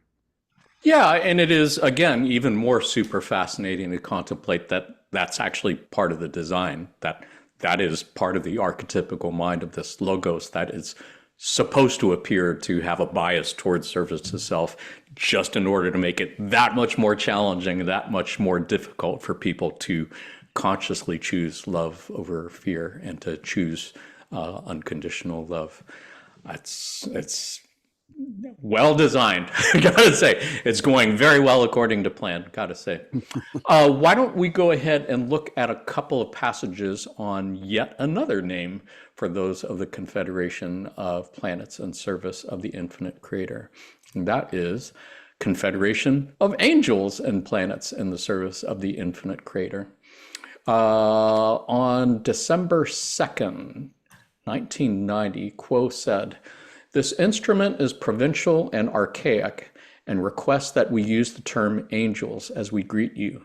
It increases her ability to channel and aids each of us in the other's polarization. We have found in this instrument no taint of personal bias in the worship of the Creator, but only in its usage of myth to focus upon the mystery. Consequently, we may say to you that we are those of the Confederation of angels and planets in the service of the one infinite Creator. And so we shall attempt to address ourselves to this instrument. But we do not ask you to accept either our angel status or our extraterrestrial status. We care not. Think that we are of this instrument's mind alone, that would satisfy us, and it would satisfy this instrument." On July 22nd, 1990, Quo said, "These guides are also those independent personalities which you call angels and which are in congruency with ourselves in nature. Do you think we would appeal to you as angels? Angels are passé. We learned many years ago to lose our wings and gain a planetary identity. We speak still the truth, and yet not all of the truth. So we are angels, and we are those who come from without your planet, adding planetary influences of our own. So it is we who most happily as a confederation choose this path of service as guardians, as guides, as compassion, and wisdom that can be reached for and achieved by faith, by listening within." I love that part where they said, angels are passé. We learned years ago, you guys don't care about angels. You guys are like really into UFOs and aliens, apparently. So that's how we're going to manifest to you. I just think that's really just delightful and super fascinating. And yeah, that idea at the end of the first paragraph, we don't really care whether you accept us as angels or extraterrestrials. You could think that we are in the instrument's mind alone, and that would be fine with us. An idea that we're going to dig into a little bit deeper in the next couple passages. For now, yeah, any reflections on Confederation as angels, Andy? I'm going to talk about the Tesseract again, sorry. Sorry, it's my favorite. Don't have it, sorry. But it's like, as within, so without, right? And I think it's been mentioned before when that, Crow has once said that they're inside Carla, and it caused a bit of confusion. Still does, I think. But yeah, I think it's just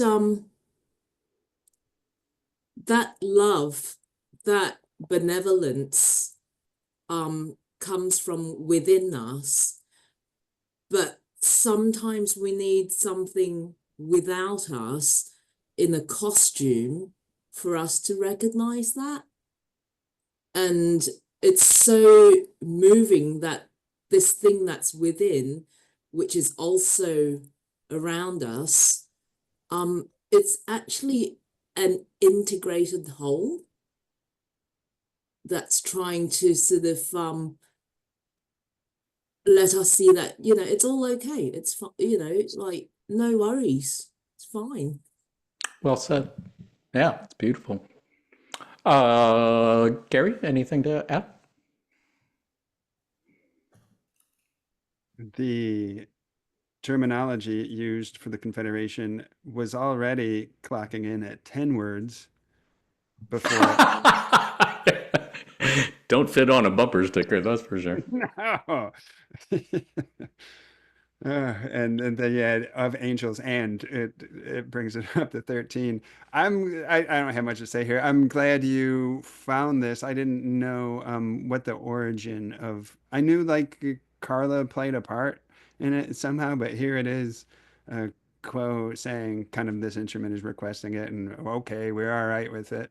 But yeah, it's a long title. I think planets would cover the base because it's not necessarily saying social memory complexes. It's saying entities of planetary bodies, and the angels would be among those as well. But the notion, I guess I could say a little bit more, and that's that angels culturally, historically, especially in Judo uh, Judeo-Christian culture, have such a positive connotation generally, and are seen as these beings of mercy, these beings of light, these beings who come to one's rescue or come to one's need in their darkest, deepest moment. Um, and it's fascinating to think what that you could see a class of beings in the universe as being strictly angels, as has been historically conceived, or really any being of light who has dedicated themselves to service and responds to the call of service. Any being of light, particularly of the higher densities, because angels are not conceived to be incarnate actors per se, would fit this profile of being an angel. And of course, we all know many angels on earth incarnate, just in terms of the way they show up, the openness of their heart, and so forth. But it's so interesting to think that instead of conceiving of these higher density friends as these alienish, instead of putting them into that box, aliens, but instead conceiving them as angelic beings, as angelic cultures, or angelic planetary beings. I think that probably gets a little bit closer to the heart of their nature than does, say, the alien mold. Though the alien mold is Yeah. true too from the human perspective. Well, I appreciate your framing it in terms of angels as being entities of light or as loving presences. It reminds me that if I'm understanding the evolution of spirit correctly, as you go from third to fourth to fifth to sixth densities, you have less and less of a physical chemical body and become more of a light body until eventually you are pure light, which, yeah, that would make sense if something appeared to me as a being of light. Yeah, I would kind of see that as angelic. I think that's beautiful. And yes, they are learning those lessons of love at fourth density and then going on beyond that to fifth and sixth density as well, which makes them, yeah, very pure forms of love, I would say. Anthony, anything to add? Any thoughts on anything? Yeah, two things. Rob mentioned, just to piggyback on what you said, Jonathan, I can't remember the name of the word, but Rob described the higher densities. And the word I'm thinking of is the way you describe how a leaf loses its color. He said that the higher densities are of that nature. I can't remember the exact word of it, but nonetheless, it kind of speaks to that point. What also, too, you see here, if you read it through Law of One a lot, this reeks of Lot Tweed, just very much so. Lot Tweed has a way of kind of like throwing little jabs and little jokes in there and saying things like assay and things. One thing that I know just from studying it as long as I have is that the angels, particularly the archangels, represent a part of the creation that is conscious but never chooses to incarnate. And these beings live in like I forget the exact description, but kind of live in a continuous awareness of the creator. And Latwii, even though it's quote, I can tell it's Latwii kind of voicing this here. What they're saying here is like we kind of lost our wings, meaning that they chose to incarnate. They chose to leave that type of perspective long time ago and kind of walk among the eight steps of density, where the archangels are the guardians, right? Because you look at there's a council of nine, and then if they can't come to the decision, there's the 24 archangels, something like some hierarchy that they go through that if they can't come to an unanimous decision. I'm going deep into Law of One cosmology here, guys. So I don't mean to lose you. But nonetheless, That's a pretty much different saying, interpretation, I think. When I read we learned many years ago to lose our wings and gain a planetary identity, I didn't interpret that as meaning they were losing their wings and choosing to incarnate on Earth. I just interpreted it as meaning they decided that people aren't really into angels, so we're just going to drop that persona, that mask, and assume a new mask and persona as extraterrestrial entities. Was I interpreting what you were saying correctly? Were you thinking different? I would say in an infinite universe, all those interpretations could be possible. Fair enough. Yeah, I mean, I'm not an expert.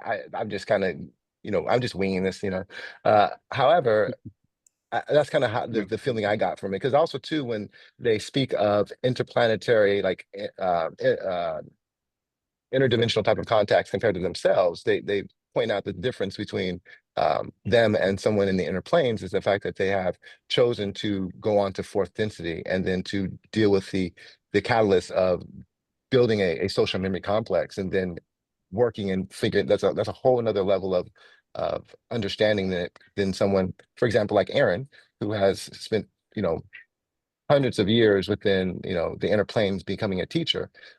As much love and respect I have for him, my understanding is that where he lacks it is the fact he has not have the experience of a social memory complex.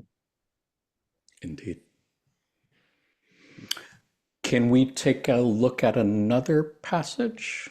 I believe this one was from October 17th, 1988. Quo said, "We have appeared as many, many things, including angels. We appear in thought alone at this time and find that the mass of those who would seek our information prefer the, as this instrument would say, mythology of the spacecraft and the visitors from elsewhere to the equally valid manifestation and thought of the angels or the vision. Were we to appear as ourselves, those of the Confederation would look most variously, and we feel our impact upon your people is more proof against abuse of free will by our speaking through instruments such as this one and using the most desired metaphors and images concerning our inner nature and function in order that we may aid the most entities. It matters not who entities think we are. We attempt to satisfy the need for otherness, mystery, and solemnity, and to indicate our polarity in a clear way. After that, our dependence is upon the relationship we may forge with a carefully tuned instrument, and in that way, by collaboration, we offer what humble gifts we have." Not sure if this is necessarily adding anything new to what we already saw from the other passage. I just think, again, it's just super fascinating that at some point they realized that people aren't really that interested in angels, and the people who are interested in the spiritual teachings they have to share seem to pay more attention if it seems to be coming from some aliens and extraterrestrials and such. I just think that's super cool and super fascinating. Certainly true. We did have a podcast episode on angels and archangels a while ago, and yeah, I really didn't get that many views. On the other hand, the other episodes we had relating more to extraterrestrials seem to get more views on YouTube. So I guess just confirming in my own way what Quo has said here. Gary, any thoughts on anything here? Anything to add that we didn't already say before? Nope. Anthony, anything to add that we haven't mentioned already? I think we covered it well. Andy, anything to add? Nothing important or of value, but I really want to know what they look like. Is it going to be like, like, do any of them look like Jabba the Hutt, for instance? I'm just curious, That would be hilarious. Yeah, not what I was expecting. No. Well, didn't they say when they appeared to the ancient Egyptians, they appeared to have a golden luster and looked like gods, I would guess. That's why the ancient Egyptians started worshiping them as gods, which is not what they wanted. Anthony, Gary, do you remember any more details than that? That's about all I'm recalling at this time. Yeah, I mean, I liken it to the end of the movie AI, where the entities just came and saved the little robot boy and helped him remember his human mother, and they were very glowy and thin and had like those type of bodies. I imagine Ra and them could be something like that. They could If appear you know the in movie any form Artificial they want, Intelligence. I'm pretty sure. Yeah. And that's what they did, that they projected themselves into a light body, and that's the form they took. Yeah, it reminds me at the end of Contact with Jodie Foster when she makes first contact with some extraterrestrial civilization, and they manifest to her as her father because she said, or they told her, we thought this would be the easiest way to relate to you in this fashion. So I guess they just choose whatever way seems to work best in helping us grow spiritually without violating our free will. Because, yeah, if they appeared as something that was obviously superior to us, then I'm sure we would start worshiping them. We worship celebrities already, so I'm sure we would worship them as deities and such. And, yeah, probably just would go against their prime directive, as it were. Gary, did you have anything to add before we move on? So if they arrived as Tom Cruise, then we would bow down before them. Yeah, for sure. I don't know what the fourth density entity's ability with light is precisely, but Ra does say in fifth density they learn to use light as we would a pen, say. And then in sixth density, Ra says we understand that there is no other material other than light, and we've become light. And they said if we appeared to you in our true form, essentially we'd just be light to you. So instead, that they do create in their historical past interaction with those of Egypt, they, as Jonathan was saying, golden luster. I don't remember the end of AI, but they describe themselves as somewhat tall and somewhat delicate, and then the luster part. It would be funny if they came to us and looked like short and fat, like Oompa Loompas or something. Cannot help but notice the look of disappointment on Earth's face. Yeah. Or if we dug up some ancient Egyptian tomb and the hieroglyphs showed Jabba there, and the Egyptians like bowing down. Oh man, I'm gonna have a really hard time getting that image out of my head. Andy, blame her. Yeah. Let's take a look at a couple of passages on an intriguing thought that Quo has proposed quite a few times, and that is that the Confederation of Planets is all in your mind. From the same session that I think we looked at before, October 17th, 1988, Quo said, "There is a third nature which shall disturb this instrument, although it has been intellectually considering this possibility for some time and has discussed it. Yet it will be sorry to hear from this contact that in our opinion, we are completely within the instrument's mind. That is, we are allowed to speak because the instrument has made a pathway deeply enough into its own subconscious levels of thought that it is able to contact principles which lie deep within the mind and are influenced by the various energies of gravity in a spiritual sense, which flow rhythmically through the metaphysical portion of each individual, as well as the physiological portion. The study of the latter is called astrology. The study of the former could be called metaphysical astrology, and would reveal an inner universe of which the outer infinity of galaxies is but an hologram, which moves in a predictable fashion, allowing at various times the various life-giving, gem-like energies of the archetypal subconscious to flash through to the surface and produce each day differently, each moment slightly variously, the message of love and light. This instrument, therefore, may identify us with itself in the deepest reality of which we are aware. The infinity and reality lie not outside, but inside the non-thing, which is each entity's consciousness. All studies concerning an entity are studies in a mirror, the true self, the inner self being invisible. One learns of the inner self by looking very deeply in the mirror."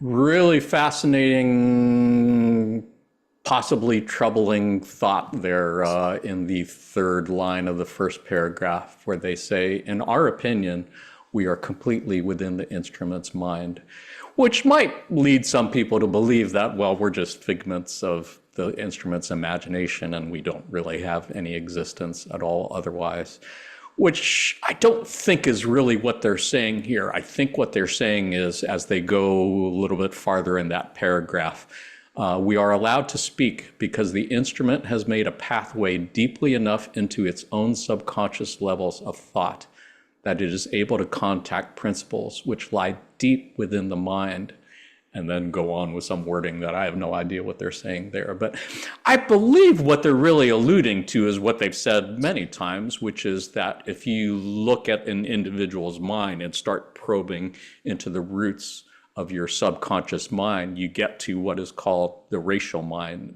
the collective mind of one's race, whether it's your Earth ethnicity or the race of some other planet that you're on before this. And if you go digging deeper in subconscious than that, you can reach the planetary mind, which is the subconscious mind of the entire planet Earth. Go deeper into that and you find the archetypical mind of our entire logos. Whether it's a solar system or a galaxy, I'm not totally clear on that. I believe they're referring to a galaxy. But again, I think they have said more than a few times, if you go deeper enough, you get to the universal cosmic mind, the mind of all, the mind of the creator. Which in that sense, that makes sense then, if they're saying that the instrument is able to go so deep into their subconscious that they're able to tap into the universal mind. Well, then, yeah, of course, everything is within the universal mind. I don't know. That's my take on it. Gary, did you have any thoughts on this? As channel, would be super interested in hearing your thoughts, perspective on it. Yeah, I got a lot of thoughts and shared, I think, nearly all of them previously. Yeah, we did a Q&A with you where we spent the better part of it talking about this one, Trish, Austin, and me. So a link back to that one in the description of this video could be helpful. Is this new, or is this in addition to what you had shared before, or is this the same quote that you shared before? This is the same quote that I shared with all the panelists about a week or so ago. And it is from that October 17th, 88 session that I think I had another passage in another section of this podcast. So maybe I'm just getting new insight from this because it felt like, oh, there's some new pieces here, but it's apparently the same one that we read. I might have highlighted different parts than I did in the Word document that I sent you. I usually try to make it the same. Inside tip for viewers of the videos, usually I send all the passages that we're using in a podcast episode to the panelists, so they're not seeing them for the first time, so they have time to look at them and reflect on them. Sometimes I make changes at the last minute, but that's pretty rare. Yeah, so channeling as an art is still, Trish, Austin, and I have been attempting it now since 2017. So I don't 7 or 8 years, maybe 2016, something like that. Sorry. Do the math, viewer. You can figure it out. Numbers. And even then, there's still so much I don't fully understand myself. And that's, I've been reading The Law of One and LL Researchers channeling for 25 years now. And the way I approach this is similar to what you were describing, Jonathan, and invokes the subconscious layers of the mind that slowly move from the personal to the group to ultimately to the all mind, the cosmic mind. I believe that was part of my approach last time. So from the third density human perspective, where we seem strictly to operate within space-time, half of our being, so to speak, is in time-space, but consciously we're generally unaware of that. So we seem to be these atomistic units relating to other separated pieces in a physical world, separated by space and by time and so forth. And we are relating to these other beings from other worlds, other densities, and so forth, who are transmitting to us from across these great divides of dimensions and space and time and evolution and so forth. But from the actual perspective of unity, where all things are one, where, like Anthony said earlier, we are all dancing thoughts in the mind of the creator, then from that expanded perspective, all things are within you, so to speak. And you are within them. All things are essentially within God, within the creator, and we are that. We are that oneself. So that's, to be short, that would be the gist of my approach to attempting to understand this. Yeah, fascinating to hear your perspective on it. And it is the main reason that I was hoping that you would be a panelist on this episode, because I knew that I wanted to look at this passage together, and I couldn't think of anybody whose opinion I would value more than yours on this, or anyone else on the channeling team for that matter. But yeah, to me, it's just a fascinating and beautiful thing. The idea that they could all be in the instrument's mind, I don't find that the least bit disturbing. I don't have the slightest problem with that. I think that's a beautiful thing. And I think that part that I highlighted in blue towards the end of the first paragraph, they said, if you look into this deep enough, you will find an inner universe of which the outer infinity of galaxies is but an hologram which moves in a predictable fashion, suggesting that it's really the outer world that is an illusion and reality is actually in your inner world. That's just, again, it just evokes the whole mystery and infinity and everything that I find fascinating about this. Anthony, any thoughts, reflections on anything here? Yeah, yeah. I'll just tell you my experience. So if anyone knows me, you guys know I live, eat, and breathe and drink Law of One material. And for some reason, Literally. I literally have to actually take some papers and shred them up and put them in the blender with my milkshake. No, I've been enthralled with it ever since I found it over 10 years ago. And then when I had the privilege of very vicariously coming across these homecomings that they happen to have, I was enthusiastic about going to meet Jim and meet Gary, meet up the whole team, because I wanted to share all this knowledge I had with someone. I was like, if anyone knows I can talk to this stuff, it would be Jim. And this actually made me believe in this stuff more, because when I met Jim, if you guys haven't met Jim, he's literally like an angel in a meat suit, as Andy would call him. I mean, as Aaron would call him. And he's such a humble guy. And he was not the opposite. It was the exact opposite. I was expecting this very like Zen monk type of individual. And Jim is just the most humblest gardener. Is really the best way to describe him, in my opinion. And I would ask him all these questions, and he would just look at me and smile and say, I don't remember that. I was like, how you don't remember that time when that thing happened? He's like, I don't know. That's really interesting that you know. And I started to think about it. I was like, wow, this really just validates it for me, because there really are channels. They're really just sitting there saying whatever just comes in, and they barely remember it afterwards. And another thing that happened was I met Gary's wife, Trish, and Trish was at that time was such a humble person who didn't want to come into the tent regarding the loved one, didn't want to talk to anyone about it. She was just sitting in the kitchen, and now she is literally one of the best channels that we have. And so, I'm saying all these things to say that as you really look into this material, and I'm still a skeptic, I still look for things to be incorrect and here and there just because that's my nature, but I'm always pleasantly surprised by the validity of the material and how consistent it is. And yeah, there are a few things that come through that are distorted, but if you really take the time to read through it all, you not only will find that these entities will become your friend, and you'll start to know them as, Latwi is very jokingly, Laitos is like a samurai to me, so strict and kind, and then you have Yada who's joking all the time, and you have all these different characters, and you really get to learn it and grow with them. And kind of experience what Carla, and even though Jim doesn't remember it all, what Jim and them experienced as they went through it, if you read the material. So I would challenge everyone to do so. Yeah. I really appreciate you bringing up all those points, because I try to make a point of doing that in every episode, but this time I think I forgot that. Yeah, for anyone who's new to the Law of One and somebody who's wondering, well, how do you know all this stuff is legitimate?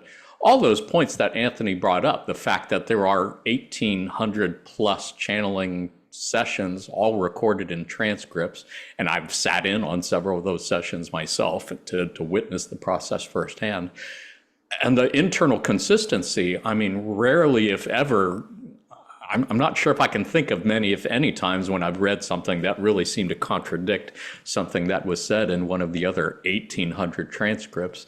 And again, when you read the wording in the passage on your screen or any other passage we've read, it's like, I mean, I know Jim and Gary and Trish and Austin fairly well, and they're pretty smart people, but they're not that smart. They don't sound like this when you talk to them in real life. So, I mean, the idea that these words are coming from their own mind, I mean, on one level, it's definitely not coming from their conscious mind, as far as I can tell. But if they're tapping into such deep a level of the planetary, archetypical, cosmic mind that this is where those words are coming from, then that's great. That's awesome. Yeah, I love it.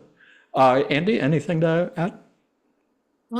Just a question, like, does it matter? You know, like either way, whatever like canon of knowledge there is, society collapse, humans die. At the end of the day, it's just words, isn't it? And do we need to have an objective consensus reality? Like, just does it matter where it comes I from? don't think so. And like whatever floats your boat, man, just like go with it. I don't know. Maybe it does matter. No, I think that's what they were saying in those other passages. They were literally saying, we really don't care who you think we are. We really don't care if you think we're angels or extraterrestrials or if we just exist in the mind of the instrument. It's the message that matters, I think, more than the messenger. Any thoughts, Gary, Anthony, on that? As always, a great question. I do, but Anthony's got his hand up. I was just going to quote teach, what Andy said, Ross said, this is why, iterate quiet, excuse me, this is why we often, when asked specific information, that it pales to insignificance, just as the grass withers and dies, while the love and the light of the one infinite creator redounds to the very infinite realms of creation, forever and ever creating and creating itself perpetually. Why then become concerned with the grass that blooms, withers, and dies in its season, only to grow once again due to the infinite love and light of the one infinite creator? This is the message we bring. Each entity is one superfluous that which blooms and dies. In the deeper sense, there is no end to beginningness. I butchered that up, but it is passage 2636. It's a beautiful passage, one of my favorites, and definitely one to remember when we start getting into politics or conspiracy theories or anything like that. That is what I would say is what they're likening to the grass that withers. It's like, that's not going to matter 100 years from now. It's not going to matter 1,000,000 years from now. This stuff is going to matter 1,000,000 years from now. Gary, anything to add to what Anthony said, or Andy? One, now you know why we have to hide the Law of One books when Anthony comes around. I gotta eat them. I gotta eat them. Yeah. And then there are other ways to approach this, but in the interest of time, I do want to riff a little bit on, like Andy's question, how much does it matter? And that grass, the grass that withers and blooms and dies, only to once again regrow in its season due to the love and light of the one creator, is an awesome lens or filter metric, so to speak, to help oneself to answer that question. But does any particular piece of information matter? It's infinitely variable according to infinitely variable situations, and one could lean too heavily on literal, grasping, rigid, fixed, dogmatic relationship to something, saying it matters. It's the ultimate, and making it opaque to the creator. On the flip side, one could be way too lax about analyzing information and discerning and distilling truth, and just to the point that they are susceptible to manipulation, or they make lots of errors in judgment. And that would be part of their path too. It's not like I'm saying there's some wrongness, but we upon the positive path want to find balance in all things. And I think one reason that a question like this could matter is that, this information is something of a power source. LL Research specifically does its best to turn down the dial on its own power and disclaim its power, and remind readers and seekers again and again that they never to abandon their native power, to exercise their discernment and so forth. But it has power just in the sense that it impacts people. It changes people's life. People hold it in esteem. And so questions like this should be brought to the table, because there's the opportunity to be duplicitous, to deceive people. So, if somebody's up on stage and saying, I'm channeling Jesus, and, put your money over in that box over there, and then through some kind of analysis or question asking or investigation, they say something completely opposite that doesn't indicate that they were being truthful or they were acting with integrity or what they are saying has veracity, then, it may be well to doubt that source. So That's a again, good point. I appreciate you bringing that up. I hadn't even thought of that, and you're obviously 100% right on that. And I'm sorry, I didn't mean to cut you off on that. I just meant to express my appreciation for your reminding us of the importance of discernment, because as we noted, it's a crowded universe, and there are many, many, many discarnate entities who would love nothing more than to find somebody they could speak through. And some are of service to others, positive nature, and some are of service to self, negative nature. So it is important to question the source in that regard. yeah. Yeah, thank Was there you, oh, go ahead, Andy. Gary. That's a really good point. Bear that in mind. No, that was already long-winded of me. So No, I really appreciate it. That was worth every second of it. I am mindful of the time since we have run significantly over 2 hours already, and I do want to start winding things down. I did have one more set of passages that I wanted to look at that may or may not add anything worthwhile to the conversation. Let's check them out. This was from November 27th, 2002. Quo said, "The process of true knowing comes to one through one's own systems of guidance from within, that universe that dwells in that shadowy ocean of your brain cells, which opens a gateway to an infinite universe that is the true place where each lives." And on September 20th, 1992, Quo said, "For those who are living in continuous prayer or meditation or are truly attempting to do so, our help is ever present as a kind of keel underlying and strengthening the ability to be stable, which each entity has in its seeking. This is perhaps the most used of our ways of communication, and we are not identified as a source other than the self. That is because selves who can receive us in this inspiriting manner think of themselves in a universal way." Not really adding anything new to what we talked about before. I just like that they're using different words to express it. I just love the visual of the universe that dwells in the shadowy ocean of your brain cells. I love the idea that we're not identifying as ourselves as anything other than the self, because selves who can receive us in this particular wavelength or frequency, shall we say, think of themselves in a universal way. So that, of course, we're within your mind, because your mind is everything. It's the cosmic mind. That I just really love. Anybody see anything here worth commenting on? Anything to add? Anthony? We're good. Andy? Gary, anything to add? Andy, did I cut you off?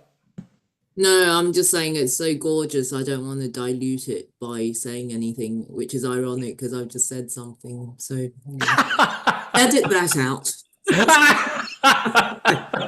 I would, but I'm too lazy to edit these videos. Gary, anything to add? I think what Andy just said is so gorgeous. I don't want to dilute it by saying anything, but I just have. So it's kind of a riffing, as it were. Sounds good. Well, it's a beautiful discussion, and viewers, you can take a look at these and encourage you to look up these passages. They're all really beautiful, and if you go to the Conscious Channeling Library, I can assure you, if you read the whole sessions where they came from, many more gems to be found. Otherwise, where do we go from here? What are some takeaway lessons we might consider from our 2-hour discussion here? I would say, if you can remember that when we refer to the Confederation, we're referring to service to others, social memory complexes that are dedicated to serving the Creator and to assisting planets with their spiritual evolution. That would be my take on it. They answer calls of sorrow from planets. That's the main thing. Doesn't have to be worded. You don't have to put it into words. Just expressing pain, sorrow, anguish. That's what they're responding to. And that the Orion Empire is the service to self counterpart of the Confederation. which works on their own game plan. Confederation, you could think of them as angelic beings. And it is possible that it is all in your mind, and that's not necessarily a bad thing.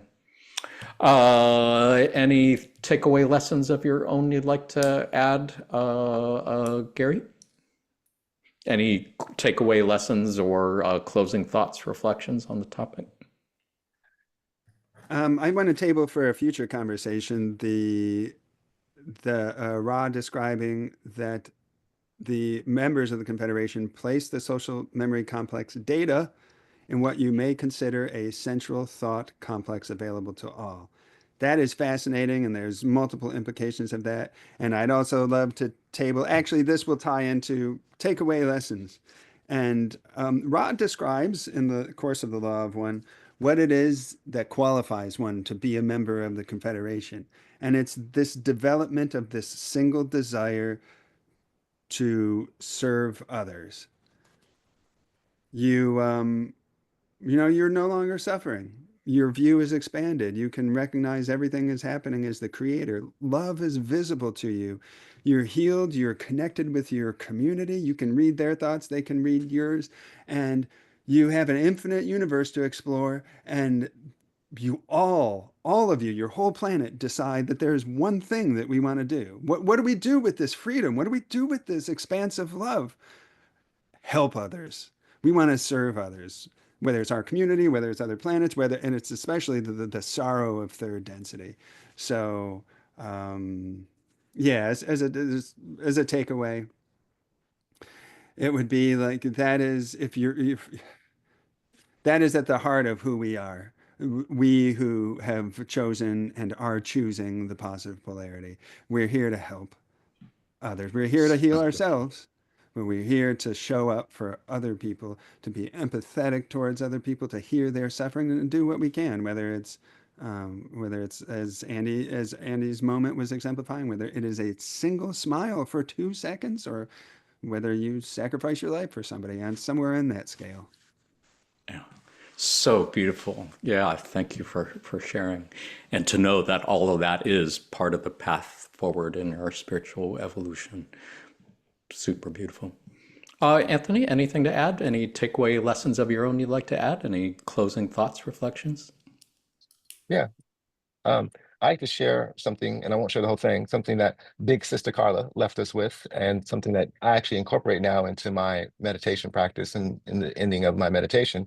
It's the Lord, make me an instrument of your peace prayer. And so I'll just read the last little portion of it, and it goes, "O Divine Master, grant that I may not so much seek to be consoled as to console, to be understood as to understand, to be loved as to love. For it's in giving that we receive, as in pardoning that we are pardoned, and as in dying that we are born to eternal life." So the mission is always the same, everyone, no matter what the circumstances are. I love everyone here. Beautiful words. We love you too, Anthony. And we love St. Francis also. One of the early graduates, as I recall. Andy, any takeaway lessons, closing thoughts, reflections I'd like to share before we have a pop quiz? No, I can't put it any better than what's there. I would just say keep going within, keep being in the beingness and let it all unfold. And there's so much joy in that, and the opportunities to serve will come up just in the beingness of it. Yes. Beautiful. And you have a beautiful being, that is for sure. Well, panelists, want to thank you all for being here. Before we have a pop quiz, I did want to note for our viewers that if you enjoyed hearing from Gary Bean today, you might want to check out podcast episode 24 on channeling. That's where we had Gary Bean and Trisha Bean and Austin Bridges from the LNL Research Channeling team sharing more of their experiences on channeling the entity known as Quo and the process of channeling. It was a great discussion. You might also want to check out episode 26 on the One Infinite Creator, episode 15 on angels and archangels. Those were all episodes where we went quite a bit more in depth into a number of things that we touched upon here. Otherwise, it is time for your pop quiz, of course. Pop quiz is something we like to do for fun at the end of our sessions and maybe bring a little bit of pop culture knowledge into conversations about the Law of One. Since today's episode was about the Confederation of Planets from the Law of One, it seems only fitting that we should have a pop quiz on the United Federation of Planets from Star Trek. That is, of course, where the title graphic came from this episode, in case you didn't know that. All three of you on the panel have told me that you've watched a fair number of Star Trek movies and or series. So today we're going to have a pop quiz on one of the most popular of the Star Trek movies, starring the original series cast, specifically the one with the whales. Of course, I am referring to Star Trek. What number movie was that? 4. Number 4, indeed. The one with the whales. One of the most popular movies of all. So today, and congratulations to viewer who got that right. You guys all saw this? Did everyone see Star Trek 4 movie? Yeah. Anthony's nodding his head. Everyone? Let the Akashic Records show. All three panelists have seen this movie at some point. So I am going to ask you 3 multiple choice questions about this great piece of pop culture. See how many get correct. As always, the points don't matter. If you had fun, you won. If you learned something new about this movie you didn't know before, you won. And viewers, you can keep score at home. Your first question. Director Leonard Nimoy got the idea for the plot of Star Trek IV after reading which book? Was it A, Biophilia by E.O. Wilson, B, Silent Spring by Rachel Carson, C, Paradoxes of Time Travel by Ryan Wasserman, or D, Song for a Whale by Lynn Kelly? What do you think? Panelists, you can just say your answers out loud. Viewers on video, you can just say your answers through the screen. We can hear you. B, See? I'm guessing. D seems like it could be too obvious, and B was about the destruction of our environment and the birds no longer seeing, and could be extended to large creatures too. So I'm gonna go with B. Nice. Anthony? I said C. Just guessing. Nice. All good guesses. The correct answer is, in fact, A, Biophilia by E.O. Wilson. Do you guys know the name E.O. Wilson? Anybody know who that person was? Mm-mm. He's the ant guy. I believe, I'm embarrassing myself because I'm not sure if he's still alive. I'm thinking he passed. He was pretty old even back at this time. Harvard dude, he really specialized in ants. He really loved ants, and I don't think he ever used the word social memory complex, but the whole idea of the collective mind of the ant colony was super fascinating to him. And he wrote a book called Biophilia, which suggests that humans just have an innate need to seek connections with nature and other forms of life. So I believe it was reading that book that Leonard Nimoy decided that he really wanted this movie to have some sort of environmental message to it, which it did. Ready for your second question? Ready. Question. Instead of whales, the animal that the Star Trek crew was originally going to bring back to the future from the past was what? Was it A, a bee, B, a frog, C, a fish, or D, a bird? I'm going for A because they pollinate and they're useful. Not that the others aren't, but guessing. Be funny if it got loose in the Enterprise, yeah, for sure. Or the Oh, yeah. Klingon bird of prey, as it were. Yeah. Yeah, I'll What do go you with think? What was that, Gary? D for me, a bird. Bird. Nice. Anthony? I second that. Nice. And the correct answer is C, a fish. Apparently, in the original script, they had the Earth was going to be ravaged by a plague that was wiping out humanity and could only be cured by some small fish found in the rainforest. But eventually, somebody higher up in the food chain realized that a movie about humanity being wiped out by a plague really wasn't going to be the lighthearted film that they all had in mind from the beginning. And they wanted something more with comedic elements. And they thought that going back all the way in time to bring back a fish would be a little bit underwhelming. So I think it was Nimoy who thought, well, how about something bigger than a fish? And how about a whale? Sure, why not bring a whale back? That's just, yeah. Nobody apparently said that bringing back a whale on a spaceship and going faster than speed of light might be a little bit out of line, but hey, it's science fiction. Yeah, if they had done a fish, you would not be doing this pop quiz right now because Yeah, I know, I don't terrible think movie. so. We went all the way back in time, and all we got was a fucking fish. Yeah, that was a little bit disappointing, I would say. How about you? Anticlimactic. Yeah.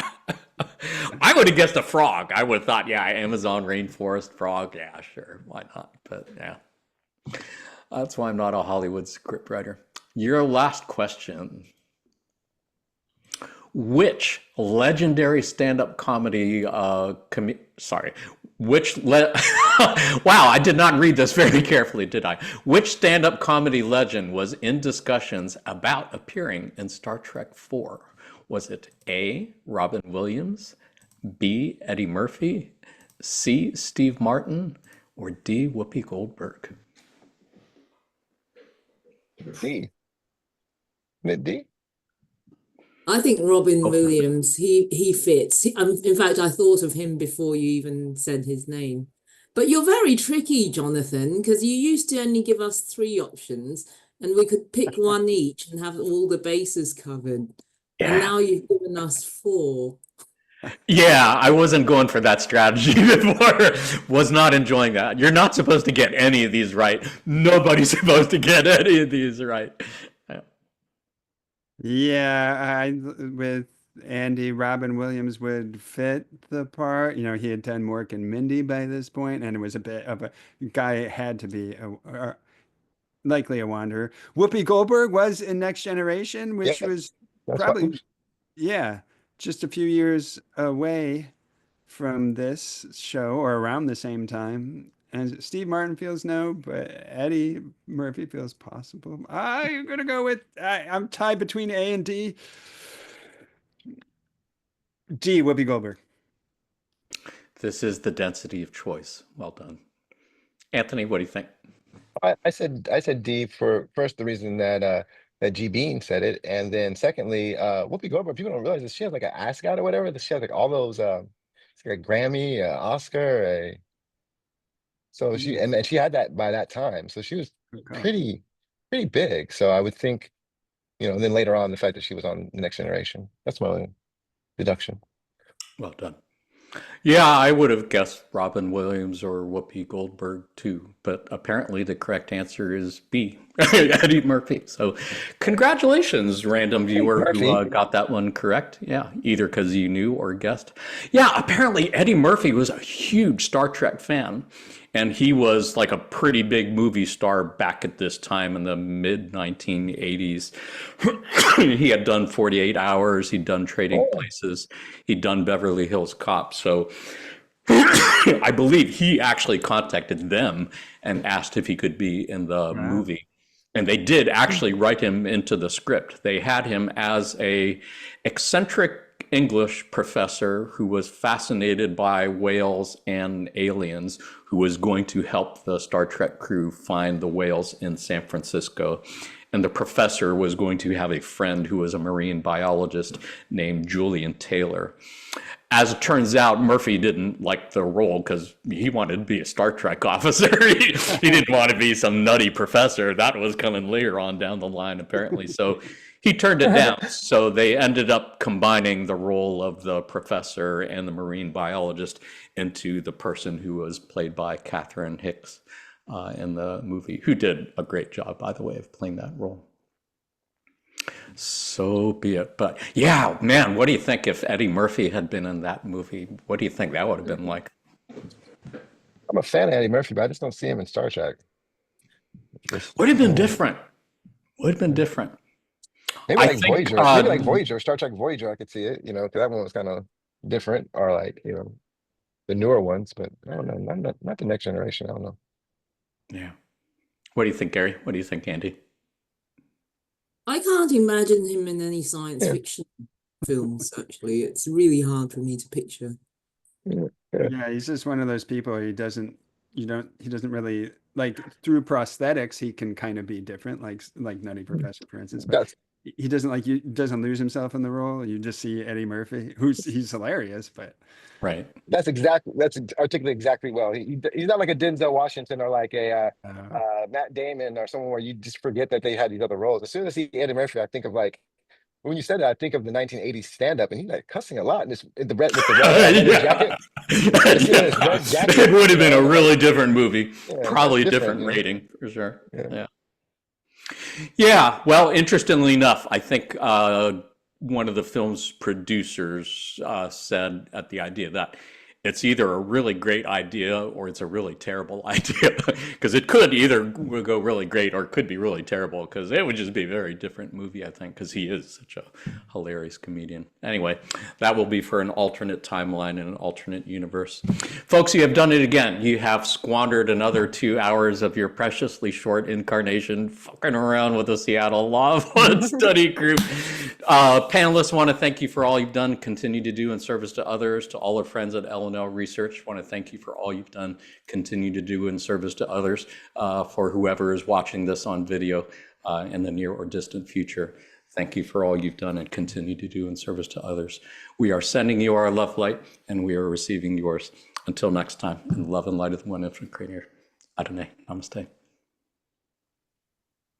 can I add a postscript?